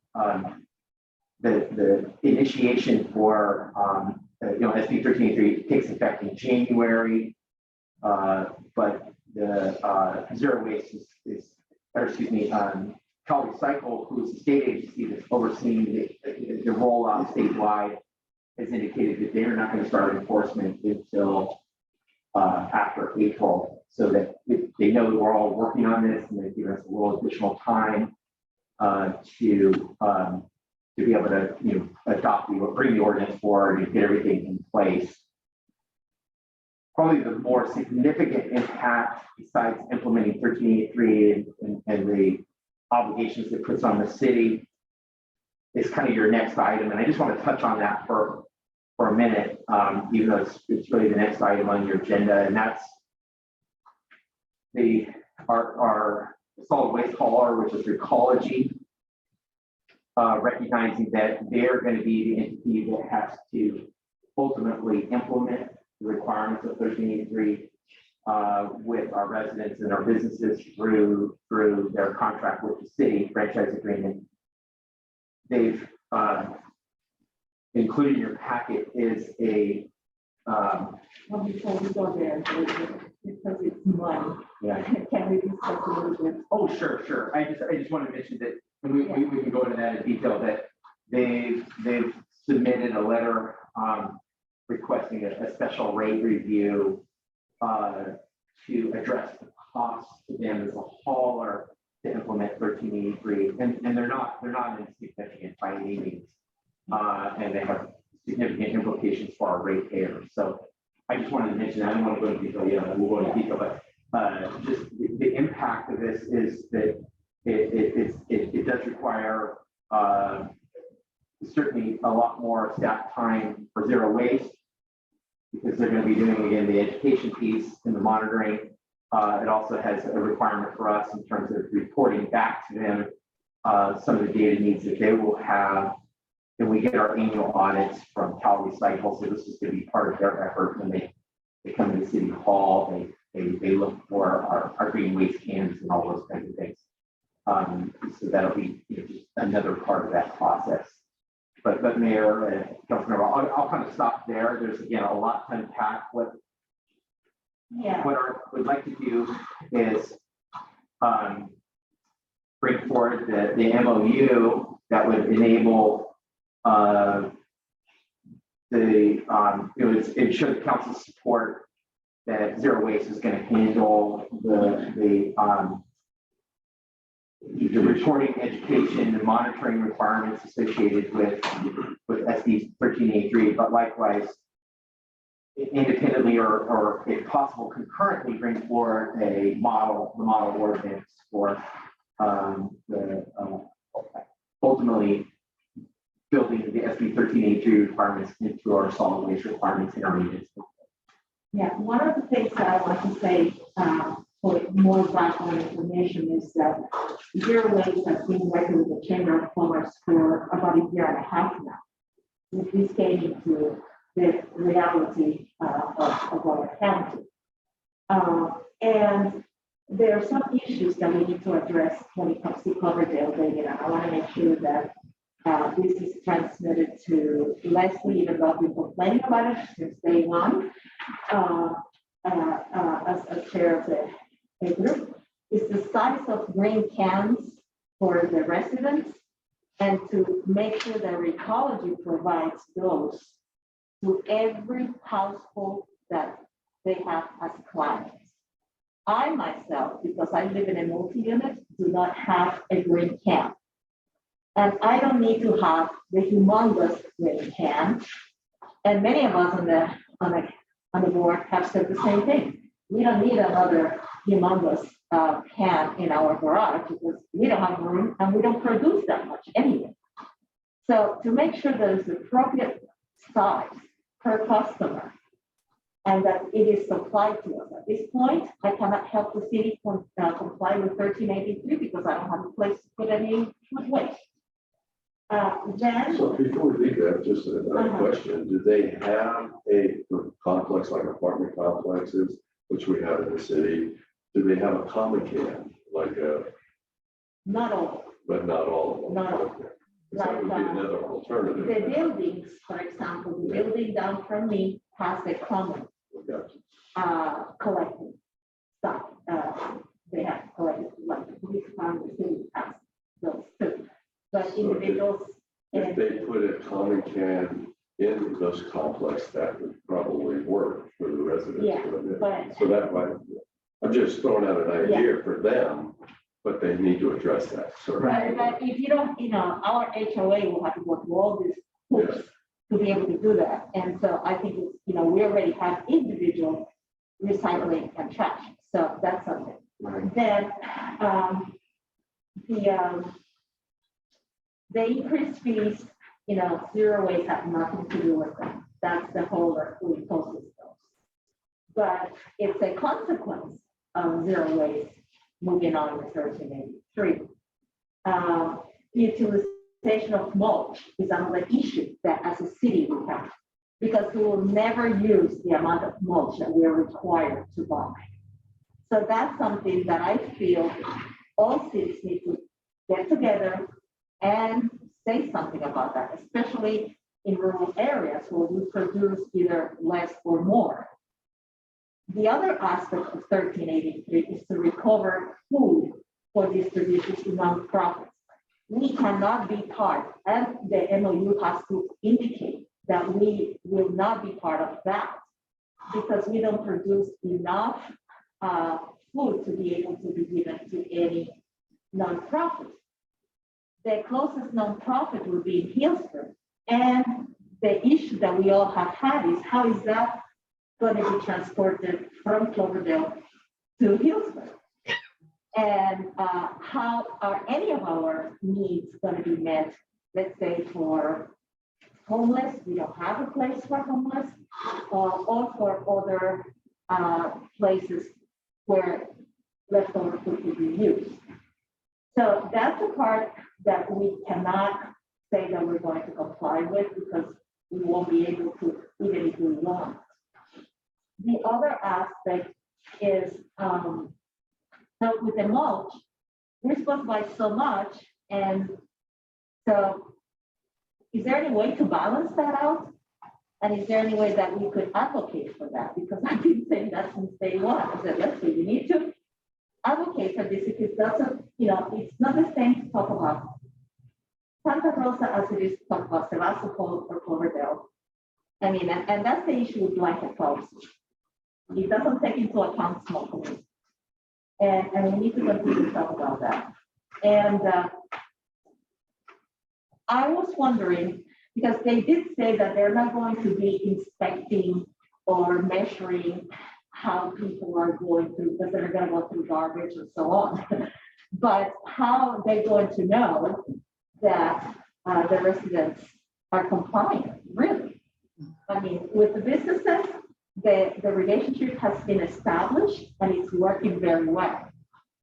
Is there anything else that perhaps needs to be said to the businesses, to make them aware that we are collaborating with them as much as we are collaborating with zero waste and we call it. That would be part of the education process, wouldn't it? That we would be in the memorandum of understanding with.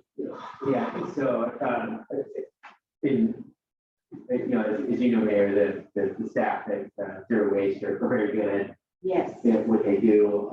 They come to our events.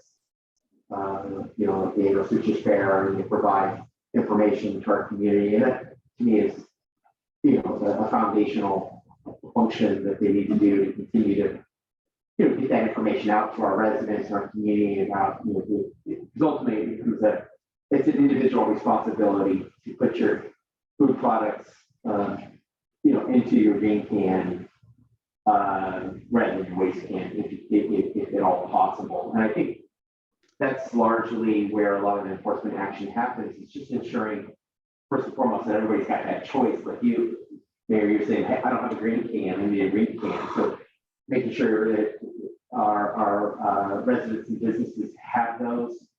A good example, without naming them, we've had someone express the challenge because they developed their closures at the time before there was green waste cans. So you'll go to a commercial space and they have their food can and their waste can, but then all the spot for their green can. And sometimes they may need big ones or they may need small ones, but they haven't factored that space need in and they're supposed to be closed and all that. So that's where we as a city look at our zoning and trying to figure out how we can facilitate making sure there are business enterprises in particular, and maybe in certain cases our multifamily residential have the space provided, and then encourage customers to have those green cans and use them. So it kind of starts with that basic foundational level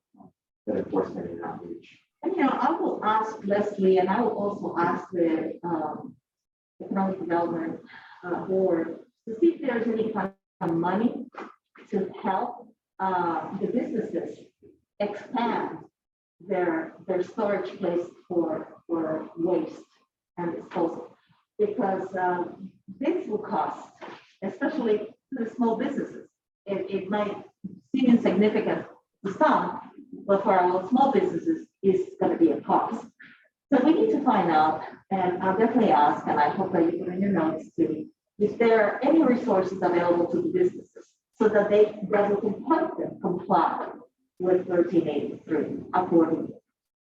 Like grants is the thing we're thinking. Yeah, grants that they might have, because like right now we have a pending grant for disposal of cans and bottles, and that came from some source, and luckily it is for Cloverdale. Cloverdale, and now we need to confirm the location. But there are monies for these things through zero waste and through recology. So we need to find out which one will have either it's California recycle or zero waste or ecology or a combination.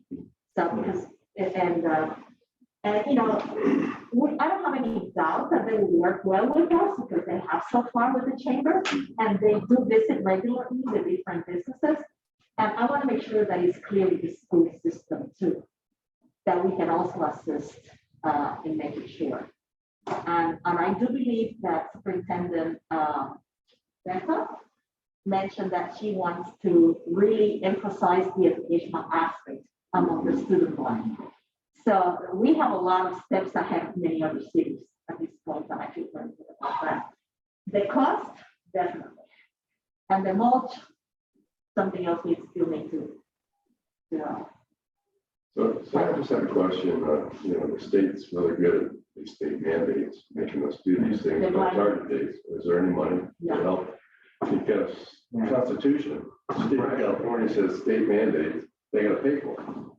And of course, nothing yeah, happens. and then they're just, it's getting worse and worse, these mandates, and there's no money to make it happen. So, You're absolutely on target, Councilmember Paula. We, I think earlier in the year, was when we had the presentation, actually, Cal Recycle staff were on the presentation, and the council echoed that comment that, you know, gosh, you're burdening us with a lot of costs that associated with implementing this legislation, and is there going to be any help?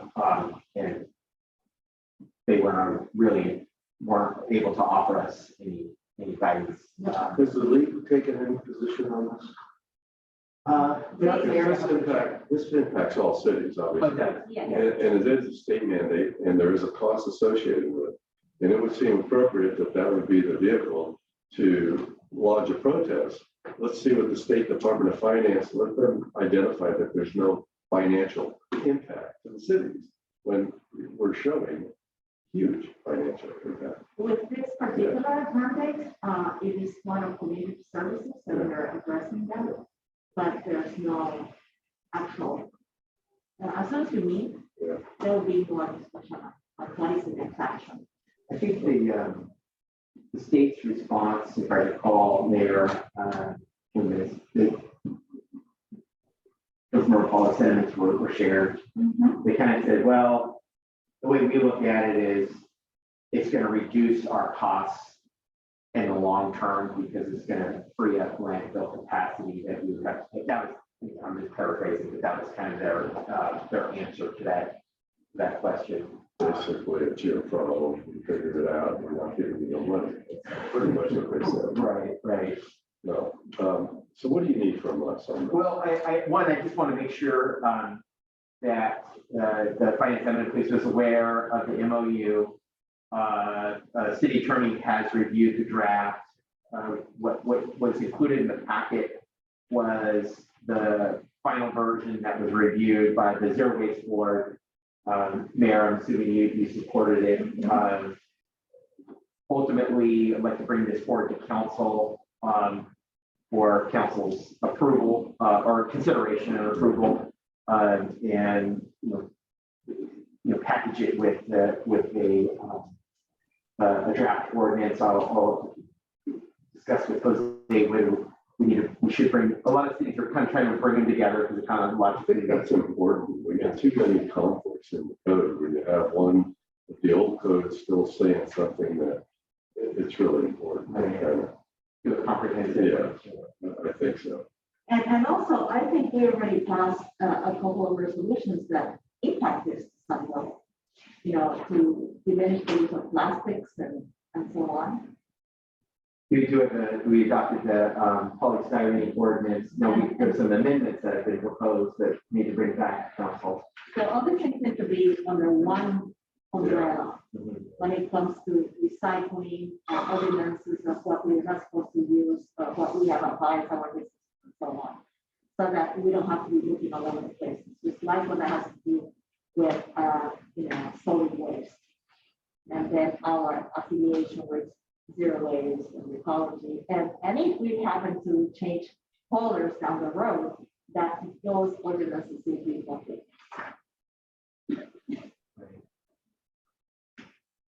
So, I mean, I think we're on the same I page think so. when it comes to this. And I think it's important, that again, we do an information presentation to the full council. You can make it clear that because we do have that two-touch rule for that reason in our governance manual, because it's going to generate a lot of questions. And we don't want them to feel they need to vote on something when they're just not. So all the questions, and if there's things that you have to go back and get an answer to, when it goes back for approval or action, we got the answers. They have their discussion. They're not feeling pressure. These complex things where you want to vote on it, but you're just not as comfortable as you want to be. We've had the inside information. I think it's important that. So I would suggest you consider putting it on the agenda as a point of information, and it's going to come back for action. Well, they have been receiving ongoing information for the last 2 years on this. And we just had one recently, also with a presentation by, was it Sloan or Susie, or both? That was not very long ago. So we need to perhaps do a link to previous presentations so that people can review what they know and then, suggest that they look at what we have here before we come back to the council. I just think it's important. We put that in there years ago for that reason. So if we get up there and we start to stumble, you're not clear, too many things, and it's not that pressure. People in the audience wanting you to take action. You're saying, wait, I still got questions. I'm really not comfortable in that. So we put that rule in. So it comes in as a point of information. Questions could be added. People could, and you can say, okay, then it comes back to the next meeting. Usually even then, it's under consent because everybody's comfortable, they understand it, it moves on fast. But then again, if it comes from the consent, we can always do it and talk about it. Sure, but you rest assured to be pulled if we don't lay the foundation. Yes. there. So just the thought. Just a link to the previous information. Yes. That way, nothing new has to be prepared. Yes, I mean, as far as I'm concerned, I do support the MOU. I think that's important, and I really think the ordinance should be comprehensive. We should include it because we have too many things that are kind of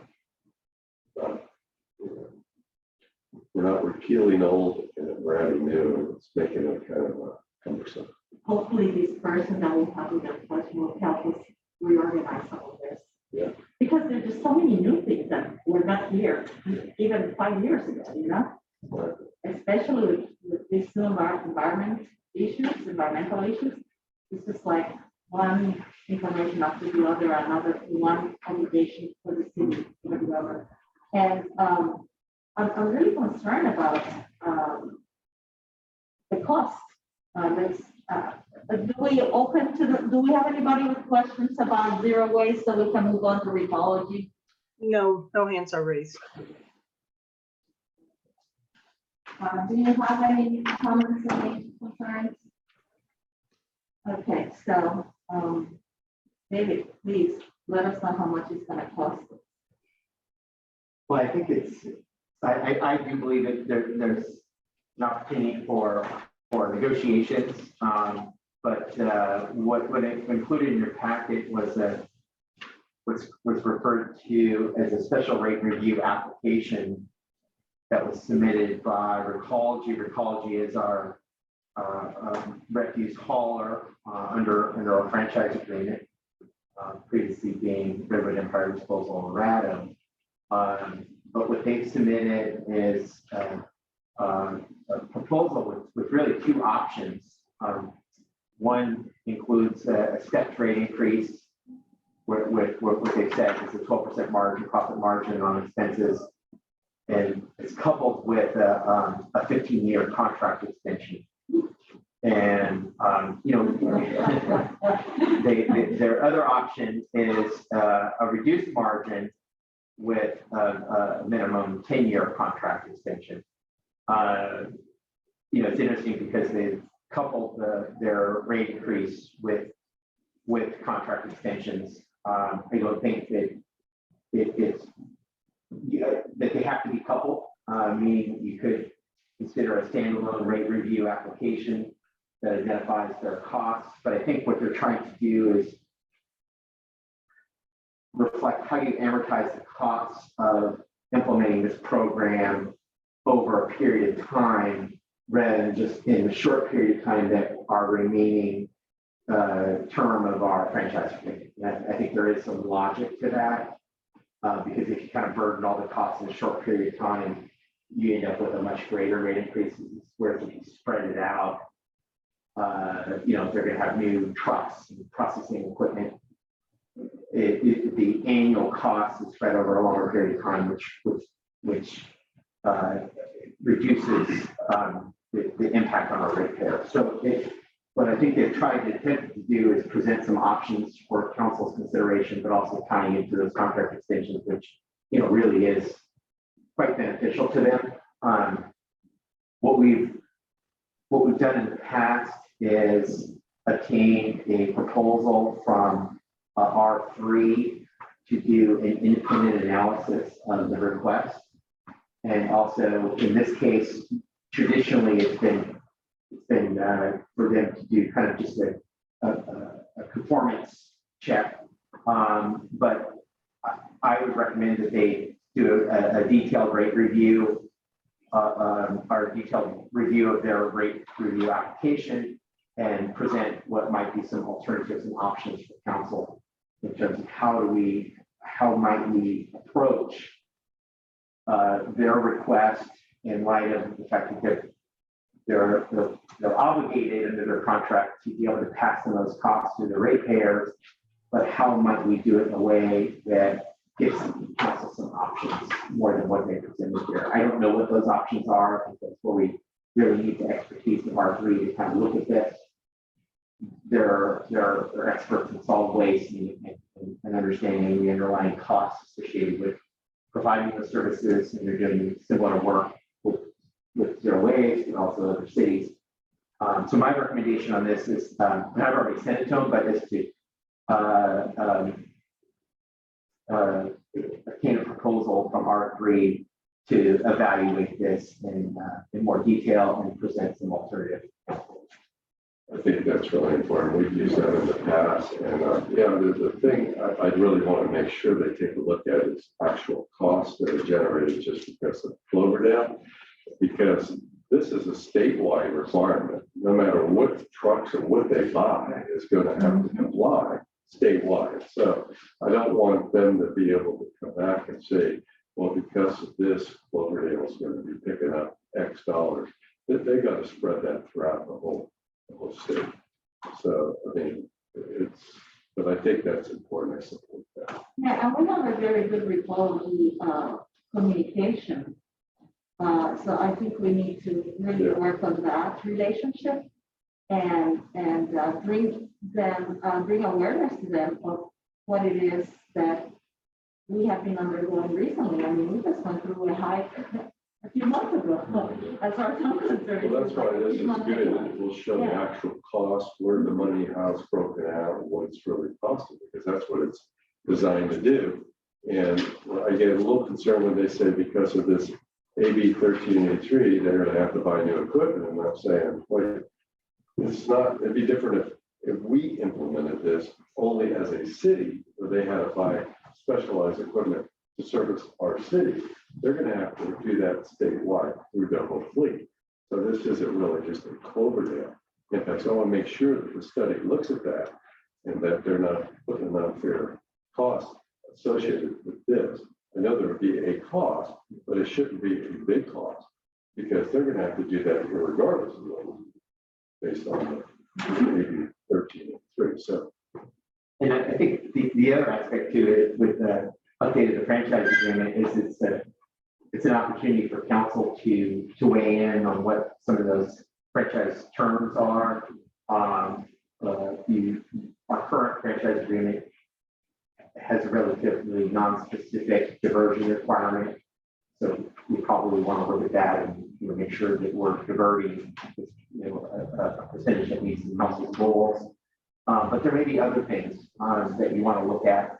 For instance, some municipalities will request that Recology put in their rate review or put in their rate program providing service to school districts, for example, so that it alleviates the school district from paying for it, but it's built into the rate structure so that we all as ratepayers help fund that cost. But a number of cities do that. And then there's other services that we may want them to offer locally, which of course there's all have cost impacts, but those are things that are options to kind of look at. Do we want those services here or do we not? And what cost? Well, I think that's a good time to do that too, because we're talking about the homeless and some of the cleanup along the river and those types of things, and the need to have bends, and we could really take a look at how many times a year they're to provide certain things under the franchise, and it would be an opportunity. So I know we got the street sweeper in there many years back, and that's provided as a service. And I believe the parks and all the city trash is part of it.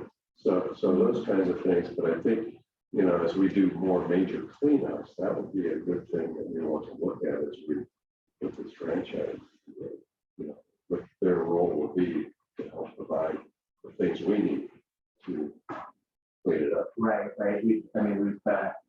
We've had some pretty significant expenses with Recology. For example, when we removed the rubber mulch, it was I don't know, it was around $50,000 that we would be burdened to remove that. And those are kind of basic, those are kind of extraordinary, but certainly homeless cleanups, those kinds of things are things that we can build in. Obviously they can't do it every day, but we can maybe do 2 or 3 a year that they would have to. Like events. Yeah, events. Right. Yes. And perhaps that would require some coordination with our nonprofits that do this. So prior to saying, do it 2 3 times, we say, this is our objective to have it 3 4 times a year. However, we need to make sure that we coordinate with all the stakeholders that are engaged in cleaning up. And, with zero waste, at least I feel very satisfied that the services to Cloverdale have increased in terms of, mattress removal, hazardous waste, and other things. And I do have a question about Recology, David. Sometimes people put large pieces of trash or furniture, etc., and it's not within any kind of scheduled pickup time by Recology. And it's like in different parts of the city simultaneously. What are we to do with this? Well, I think Recology has taken on a more, whether we call it aggressive or proactive role in terms of identifying things that shouldn't be in certain containers. Or even on the street. They've done that at City Hall because we now have a green bin, and unfortunately, usually it's not the city, but they put trash in there and they put tags on it, but they won't pick it up. They're called food tags. So with residents, if they're putting something in a container that's not, say, recyclable, and they find it, they won't service it. So that customer has to remove that material before they actually will pick it up. The customers are not doing it. And it's becoming very bad looking for the city. It becomes black. Yeah, so they do one event per year now. And those are kind of things I think customer quality we could ask that as part of this franchise agreement, they offer more of those events. So you could do kind of the neighborhood cleanup. And also, to give us some flexibility and to give the client some flexibility if they have to throw something out and it's not within our timelines to pick up large pieces, how can we go about that without necessarily, being fined as a city or having something there for 2 3 weeks at a time? Right. I think that's an area where, I think R3 would bring their expertise to the table, kind of offer what are some, best practices that council may want to implement as part of the franchise agreement. And that's, and then, they'll also kind of give us a range of what we might think are some of the costs associated with that. So council can make a perspective. Okay, we want this enhanced service for our customers.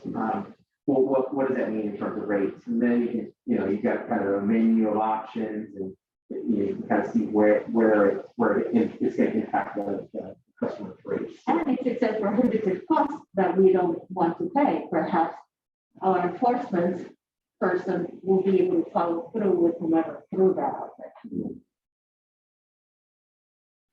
there.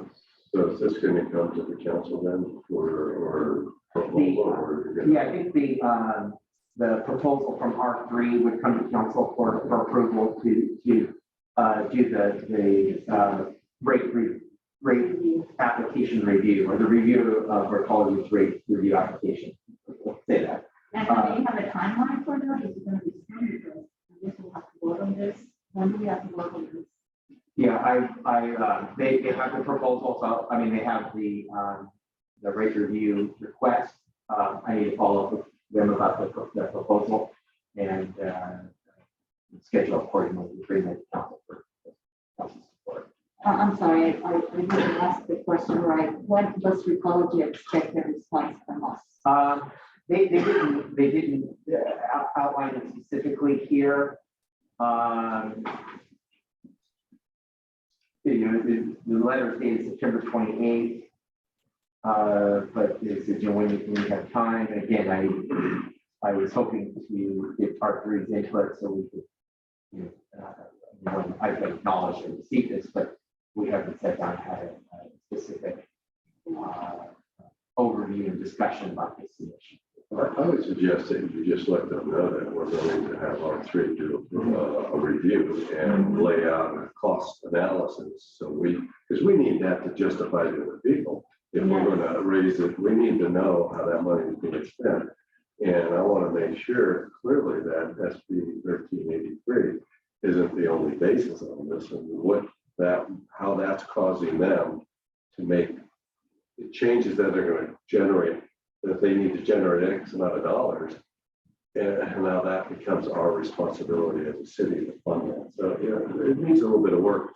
And I'd also suggest that you brainstorm to come up with, if we're going to extend the contract after our R3's proposal, what services we want to make sure they visit.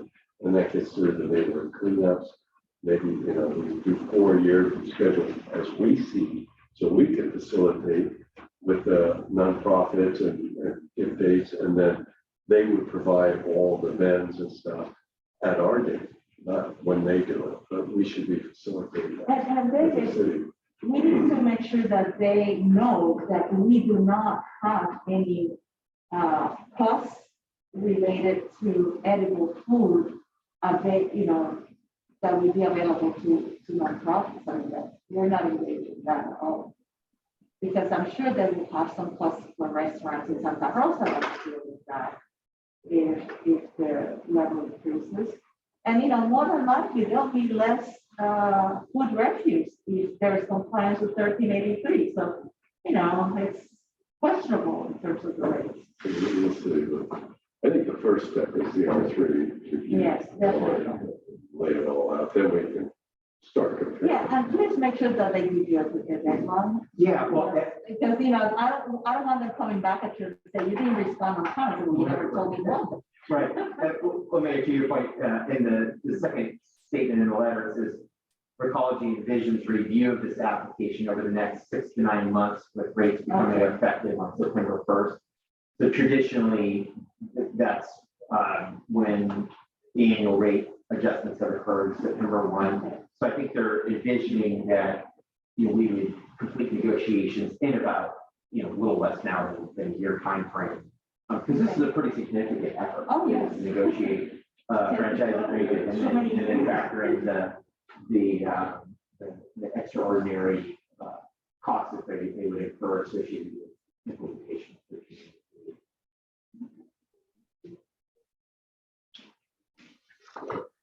Are there any hands in the public No, to comment on this issue? Okay, thank you. Then we'll just go ahead and move on to the update of the council in building scope of work. Okay, so with the packet is a most current or updated proposal provided by Praxis Human Systems. I did receive feedback from the subcommittee at your last meeting. I think one of one was in regards to assumptions and making sure that both myself and the city attorney were identified as point persons with respect to this effort. I think for the most part, the scope reflects the input that I've received. And I think at this point, I just want to make sure that the subcommittee is overseeing, this proposal developed. And what I'd like to do is, move forward with Praxis and start the one execute an agreement that is attaches this as the scope of the proposal, scope of work, and start the next step of implementation, which I think would, of course, as they've identified, finalize expectations. So having a conversation, what we want to achieve, what the expectations are, and so forth. But also starting the scheduling process, because I think one of the key aspects is the facilitator meeting one-on-one with each of the council members, meeting with senior staff. And I know scheduling is just always a challenge. So we just want to, as much as we can, kind of get it on our calendars, identify times that are available, and start that process, start the process moving forward, so we can, complete that process and then start using that to get that information, that feedback to design the actual agenda and team building session with council and staff. So that was really just an update, but I just wanted to give council an overview. I think that we're ready to go. I think we want to move forward, and that we will build some outreach materials with council. One, here's the scope of work, but what you can expect is the next step will be a contact and then setting up a time for a one-on-one interview. But the consultant will be there with us. Yes. So I'll help coordinate that, and I would give them all your emails. If you feel comfortable, your cell phone number. That way you can have that direct communication and establish those meetings. And what timelines are we talking about? Well, I think it's going to be a reflection of your availability and the consultant's availability, and just making sure that your schedules align. And ideally, the sooner the better. But I want to be sensitive to your schedules and when you have time to commit with Talia to the interview process. Well, my specific question would be, what is the timeline to interview all of us? And then how much time does the person need to come to some summaries? And then when is the actual gathering of everybody? Is it going to be in the next 2-3 months? Is it going to take beyond the end of the year? Yeah, I think the goal was to be able to complete this process in within 2 to 3 months, and from start to finish. I think we can certainly meet that timing objective now. Obviously, we're kind of in November, December, so we start holidays sometimes affect timing and things, but the goal would be, ideally, I think if we're able to complete this process by January, it could really maybe help inform what I Vision Council wanted to do, is start your next goal setting process and for budget, and usually do that in February. So that would, to me, it kind of could dovetail right into goal setting and starting those initial discussions on development of next year's fiscal year budget. It might be helpful, David, if you work with a consultant, the city attorney, you draw out a target, like interview this week, this week, Kind of like a Gantt chart, kind of. yeah. Yeah. And then I would suggest that you identify 2 or 3 dates that works for the consultant, you, the city attorney, and your key people that work. And if we're going to do it in probably January, first week or second week of January, and then have the dates, the initial follow-up, and see if we could all say, yes, these dates work. So we lock it, we know the target, we know the interview cycle, and everybody's kind of playing by that chart there. Yeah, because it's important that we lock a couple of, the main dates together. When it requires everybody to come together. And it keeps us on track because, well, the date's coming up and we still got to do X, Y, and Z. There were people go ahead and say, yes, I will interview at the state because we have to have it done by X or Y. And it gives the consultant time knowing that's the target date for the first session and all of what they need to do after the interview. So it allows them that time. They plan, so they know. And it helps us plan, so we know. Yeah. So just maybe do something real general that lays out a target. That's perfect. That's exactly the conversations I've had with them, develop that schedule and identify that so that council has it and lock in the states. Are there any comments in the public regarding this item?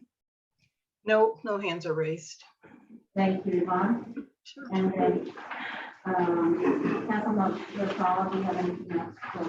No, thank you. All right. So, the next thing that I see here is the audit on their topics. Mayor, this was included in your package, just really as an informational item update. I thought it contained some of the key messages. This was developed by Sonoma County around status update on COVID-19. So it includes a vaccine update relative to how many vaccinations, how many residents got vaccinated, availability of vaccinations for 5 to 11-year-olds, information about boosters, testing availability, and just a lot of beneficial information just on the state of COVID in Sonoma County. So I just put that in, it's really just an informational item. Yeah, I've heard a lot of rumors, people saying, "Oh, we're still #1 in Sonoma County with contagious COVID." Where is this coming from? Why are people saying that? Are zip codes compromised? Well, I think that the county does host on their SoCo emergency website a COVID tracker, which enables any member of the public to pull up by zip code the current case rate data, and I think that's maybe where the concerns are being reflected is based on the information that's available on that website. One thing that I think is always important when you look at percentages is it's weighted to the total. So I think what we're seeing overall in the county is cases are going down, but maybe the relative or proportion of the cases in Cloverdale it might be going up. I don't know, Chief, I don't know if you have access to it right now. I was trying to find where you were located at, to see what it says. So sometimes I've seen that, Mayor, where, overall case data is going down, but because of the relative number of folks, maybe in the 95425 zip code, relative to the total population is still may go down, but if it's higher relative to other areas, then you'll see it'll appear to be a higher percentage. So it requires a little bit of analysis beyond just looking at what maybe the case data rate says. But with that said, we have seen Cloverdale zip code being in kind of the higher range with positive case rate data. And I think that's maybe could be a reflection of our demographics, maybe lower vaccination rates. It's really hard to say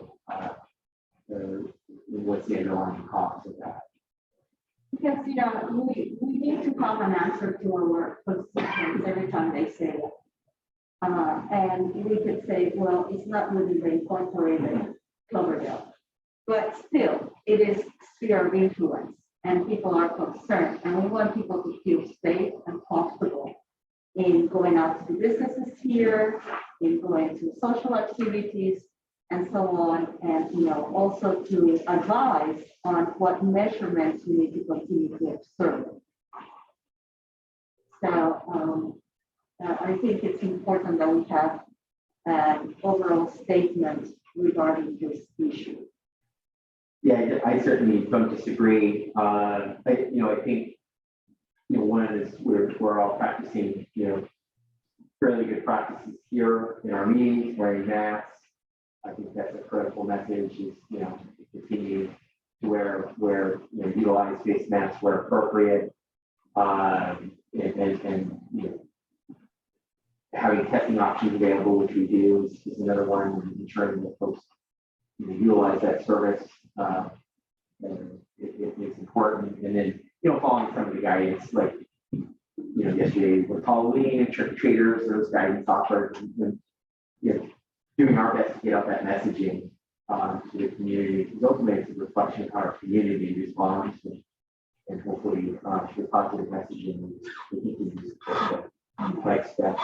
So what our advice is perhaps to contact Alexander and see if it's us. So if you go to SoCo Emergency, you can get on this one kind of case by active case rate and click on our zip code. You'll see all these zip codes lined up here, and it gives you the case rate for 95425, which is inclusive to the entire zip code. Right. But then you have, and we're down, just so you know, on active case rates right here in that graph of all of them. And then there's more information you can obtain. And I think, was this what you were talking about, David? Right. There's more information that you can get these tabs and get more by race, by age, and that information. So I think a lot of that probably comes from there, Yeah. right? And it's a good source to lead people to the SoCo Emergency, to be able to track this data and keep an eye. I think it would be wise if we can have some of this information for they connect and also the contact Well, I was zone. going to suggest that would be for our first city, just a little oversight on that. This is exactly what I envisioned Cloverdale Connect is. We're hearing in the community, and this is one thing that would be good. Here's how to track it. Here's what you could do. Here's safeguards. And just kind of hit a little paragraph or two on that. And then if you contact Zoe to go ahead and talk to Alexander County Health and to you and the chief, so that those who rely on social media and electronic media to address this particular issue, to calm people, because we don't want people to feel so insecure that they don't want to go ahead and shop and go to mass and go to services and experience community events and so on. And to highlight the fact that we are supporting every effort, like we did on Saturday with La Familia Sana at a whole big tent with Alexander Valley Health, and Debbie came by also to check it out, and Melanie and I were there. I don't know if anybody else went, but they were giving shots, and they were also giving flu shots. So the community is active, and we're having the exams at this high school also, and we're working with the health department to make sure that we have at least one day of testing at the senior center like we did before, because apparently we all want to go to the high school, and we need to make sure that we have a variety of locations, because not everybody is going to go to the high school. So, and we need to address the needs of our seniors overall. So I think it's something we need to tackle. I think that'd be good information for the first Cloverdale Connect. Current topic, concerns, and needs. I mean, the holidays are coming, and we want to make sure that people can, that there's not like a big rise after Thanksgiving holiday and so on. Yeah, people are happy for Christmas, too. We don't want to be on a long one for New Year's. So, thank you very much. Any comments on this from the public, Yvonne? No hands. Okay, thank you. And do we have anything else to give an update on? The only other item included in your packet is item 6B, item 6D, update on Measure P. Susie prepares a rolling summary of Measure P excise payments, and what is included in your packet. It shows, it's broken down by fiscal year to date in terms of revenue, which we've collected just over $100,000 in Measure P revenue. In total for prior years is $993,853 for a total of just under 1.1 million. And that's based on total gross revenue that's been reported by the cannabis industry of about 22 million. Not included in these figures is some. What the amount shown on the worksheet is, some tax due amounts and things that we are working on that were identified through the annual audit process and or late payments. So that's just a reflection of the outstanding tax due payments. But this is this was a request by the Finance Admin and Police Subcommittee to just include, be transparent and make sure that we could provide a monthly report on Measure P revenue. Can you explain what past due amounts means? Again, these are the known past due amounts, so if someone sent in their report but didn't pay, that would be one. If there was an audit that was done and it reflected that there was an amount that's still owed that has not been paid, then that's included. And how are we addressing that as a city in terms of, agreements, ordinance? What does it say when people are late, and what is the rate? So the ordinance says that if you're late past 1 month, there's a 25% penalty. If you're late a second month, there's an additional 25% or 50% total. And then there's also the 10% per month that is included in the late fees. That's for the regular monthly reporting. For the audit amounts, that if they short paid and it was found in the audit, our municipal code is silent on that. So right now we don't have any way to charge a fee for that. And can you tell us how many are in the first 2 or 3 categories? 2 are, one is in the 2-month past due and one is from an audit. And so perhaps something we need to review on that ordinance? The issue of the audit findings and payment of audit findings was something that we found after some review. It's an area where we may need to look at the ordinance. I mean, our first approach was, let's do everything in our power to work with the cannabis business to address the audit findings. Yes. And just it's clear if it was in, some of these things are very technical in nature that are based on the way the ordinance was written and the way the taxes are calculated. And I think that was a good reason why they conduct the audit, because it helped to identify and make sure that they are following the ordinance correctly. But what it didn't do is specify if there are late payments, what's the time frame for bringing that in, and what's our mechanism for collection.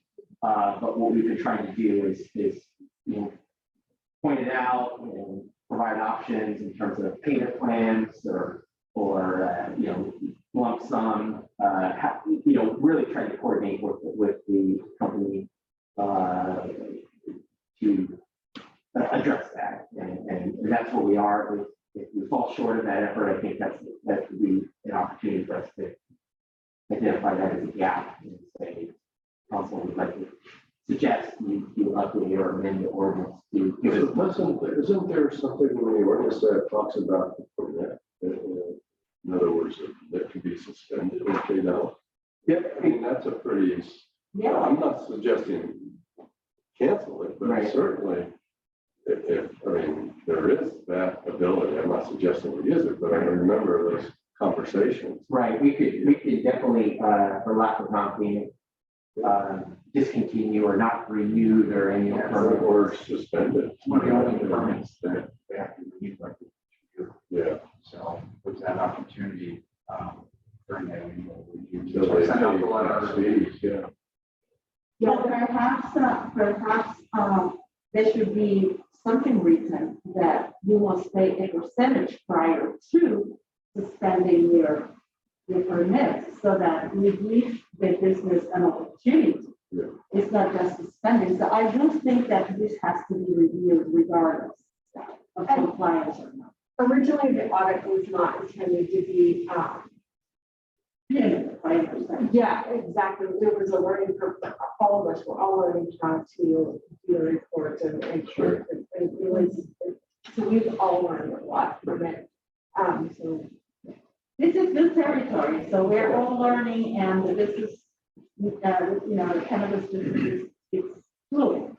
Huh. But just, and I know we don't try to solve, but the ordinance is the city's the driver, not the merchant out there.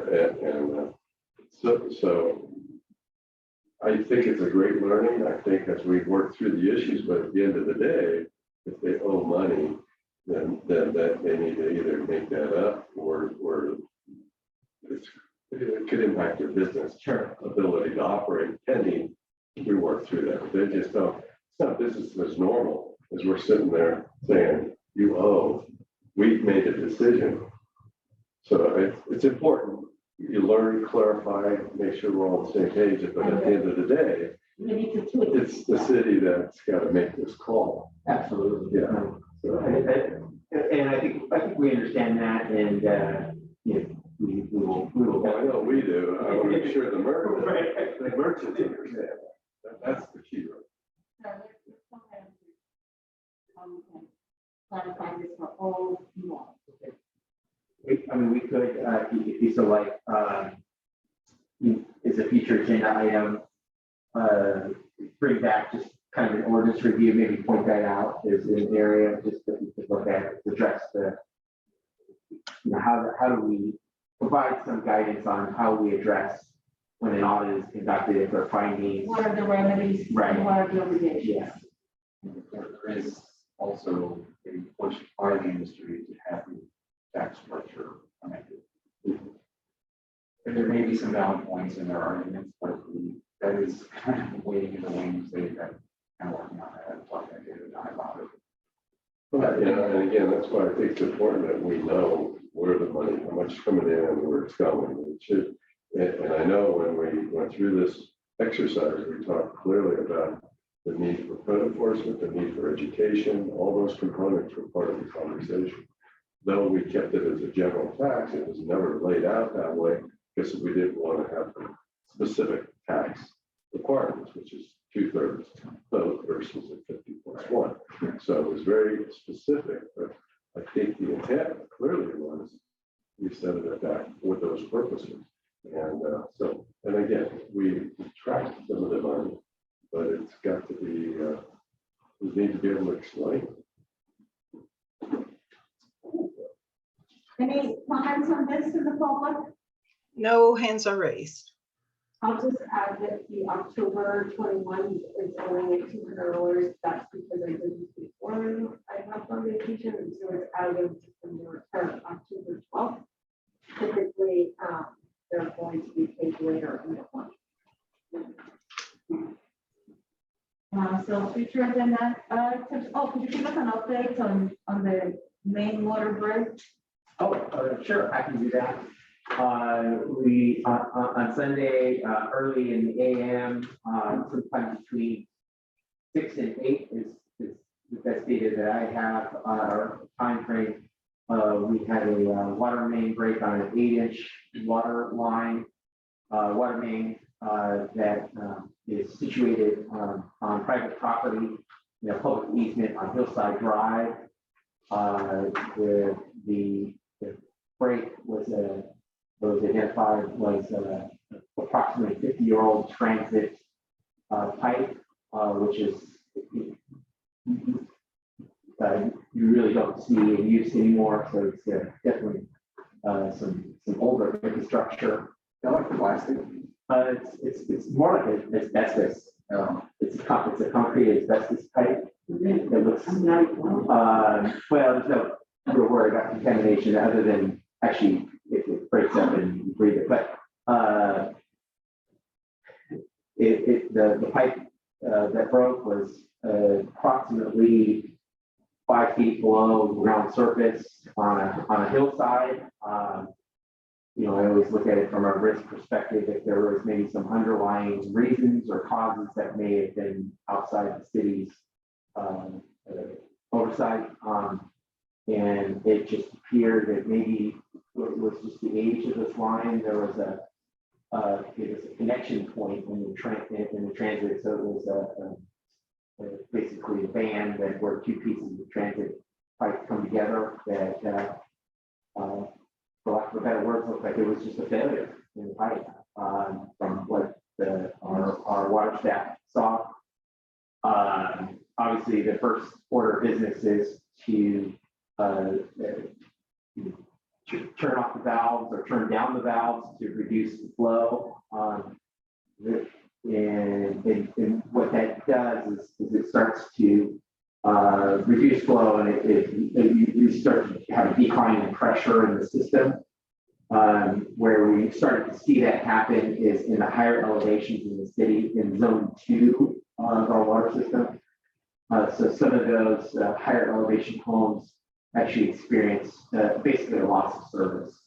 And because of the water regulations, the health regulations, we after a certain amount of time that the water service is off, we are obligated to issue the boil water notice. So there was no direct contamination or anything like that, but because of the pressure, a situation where you have a loss in pressure, there's concern from the health department that that's an opportunity for contaminants to enter the system. So as a precaution, they issue, or we were required to issue a boil water notice. So we did our best to identify what areas were affected. Some of that was based on calls to our dispatch, but also general knowledge from our staff what areas were affected.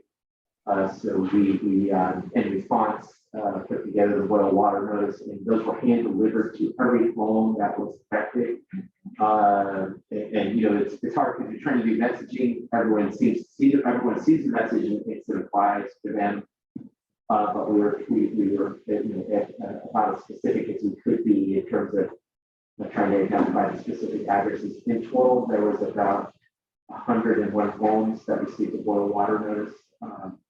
And service was subsequently restored, but out of again abundance of caution, the goal is the health standard is to boil up to ensure that there's no residual contaminants that may affect someone who might be health compromised.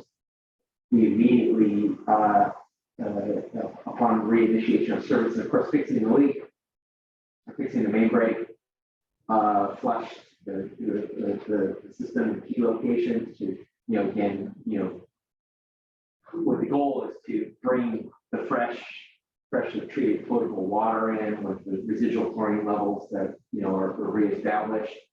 And also to conduct testing. So we immediately began testing. Today was the second round of testing that was performed.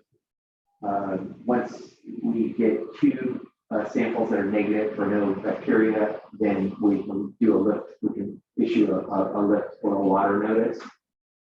So the plan is, an assumption is we get back 2 tests, that are both negative, we'll be able to lift the boil water notice as soon as tomorrow. That's the hope. There's no, absolute guarantee that we will, have a bacteria-free sample, though we anticipate it, we hope for it, because, we don't think, it was, any kind of significant contamination by humans. It was just again, a recurrent leak, loss of pressure, and we're required to comply to issues of boil water notice. But the residents, are recommended just, to treat their water appropriately. If there is any cause for any harmful contaminants, that they're addressed appropriately. Do they have any impact on our water amount reserve? Well, we did lose a fair amount of water, and part of our effort is to do an evaluation.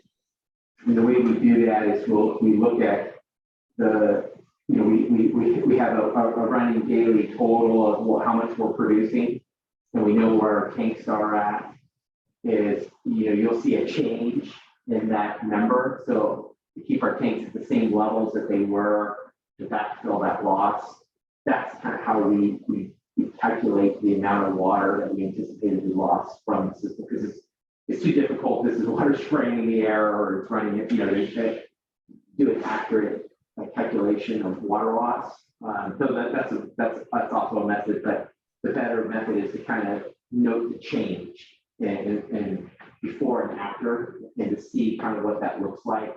And that change usually represents the potential loss. Now there's some, margin of error with that, but I think that's kind of the best way for us to do that. And I don't know if they've read today yet, but we'll after we have a little bit of the training, we'll be able to see that blip and understand what kind of our loss was. Thank you very much. But it was a temporary repair. We'll have to plan a permanent repair, probably replace the pipe, the transite pipe that was broken with a permanent section. It's difficult because it was on private property. It's on a hillside. It's not easily accessible by large equipment. So we'll coordinate that repair. Thank you very much, and we'll be in touch with you about any future agenda items, unless you have some. Well, yeah, I did actually. Thank you, Madam Chair. The vacant property downtown, in the downtown core, the business that I brought it up at the council meeting. I just wanted, just as a reminder, that we'll just kind of have a conversation, and welcome. We may want to invite him. He sent me an email when, because I did meet with the chamber and had a conversation just on the vacant properties, and he's got a lot of history on it. And it would be nice if he was here to talk about it. And I think I kicked you a copy of that email. We may want to put that in the package. Recorded information. I learned a lot, so I thought it'd be timely just to kind of get us in the conversation. And so we'll. About one or two of the properties downtown. Well, there's several. He gave a good overview on about eight or 10. The ones we were focused on was the Ken Wilson's building, the West America home back there, the Cantina restaurant, and there was, I think we talked a little about the old antique and unique building, and there's a lot of things that are preventing them from doing much with it. And I'm not sure what any options we have, but I think we should have a conversation on it because it's a big thing in this downtown core. So. Yeah, I also have been learning a lot about those. Yeah, it was interesting because he's got a lot of insight into a lot of the other buildings. So we could maybe just focus on 2 or 3 at a time, but we can also get some background on the rest. The only other thing, and David and Kevin, you might be able to do that right now real quickly, is just an update on the code enforcement contract, what the plan is there, and also the guidelines as we move forward with the Cloverdale Connect. It would be helpful to put something out to council and to the staff on how to go about getting timelines. So we're all like, if I want to get something, like you mentioned something, we say, let's get it. We know we got to get it to you by X date. Right. So we kind of all get on the same page, and we're not just, shooting stuff. If I had it yesterday, I could have got it, but now that today it's going to be a month down. So it'd be good just to kind of get a guide So we know who to send it to, whether it's you or Kevin or whoever, or the chief, whoever's going to be in charge of that for their area, and the time, what's the cutoff, drop dead cutoff, so we know we don't get it by this date, it's going to be the next month. We're all kind of playing for the same schedule. We'll definitely put together some guidelines. And the same for Subcommittee. In the event that we announce anything with them for their own law. And did you respond to the editor or director? I have not, About that? but I would, it's on my to-do list. Is to follow up. Okay, yeah, I want to make sure that she doesn't feel that we are ignoring her appeal to us, because we did that first. Code enforcement is going to be on the consent calendar for the next agenda. Or the City council, we don't get on. for which group though, the group we talked about? Yeah. Yeah, enforcement. Okay. Okay. I think that's a really good start. Yeah. And, the recommendation from the party is that Patati, Windsor, Sonoma, and so he's got a Sonoma County. Feel. Yeah. and he understands the dynamics of small towns. And I'm excited that he's going to review our code, so they are in need of it. That's all good. Okay, well, any comments in the public regarding any of these issues? No comments. Okay. Well, in that note, perhaps the meeting is adjourned. Yeah. Thank you.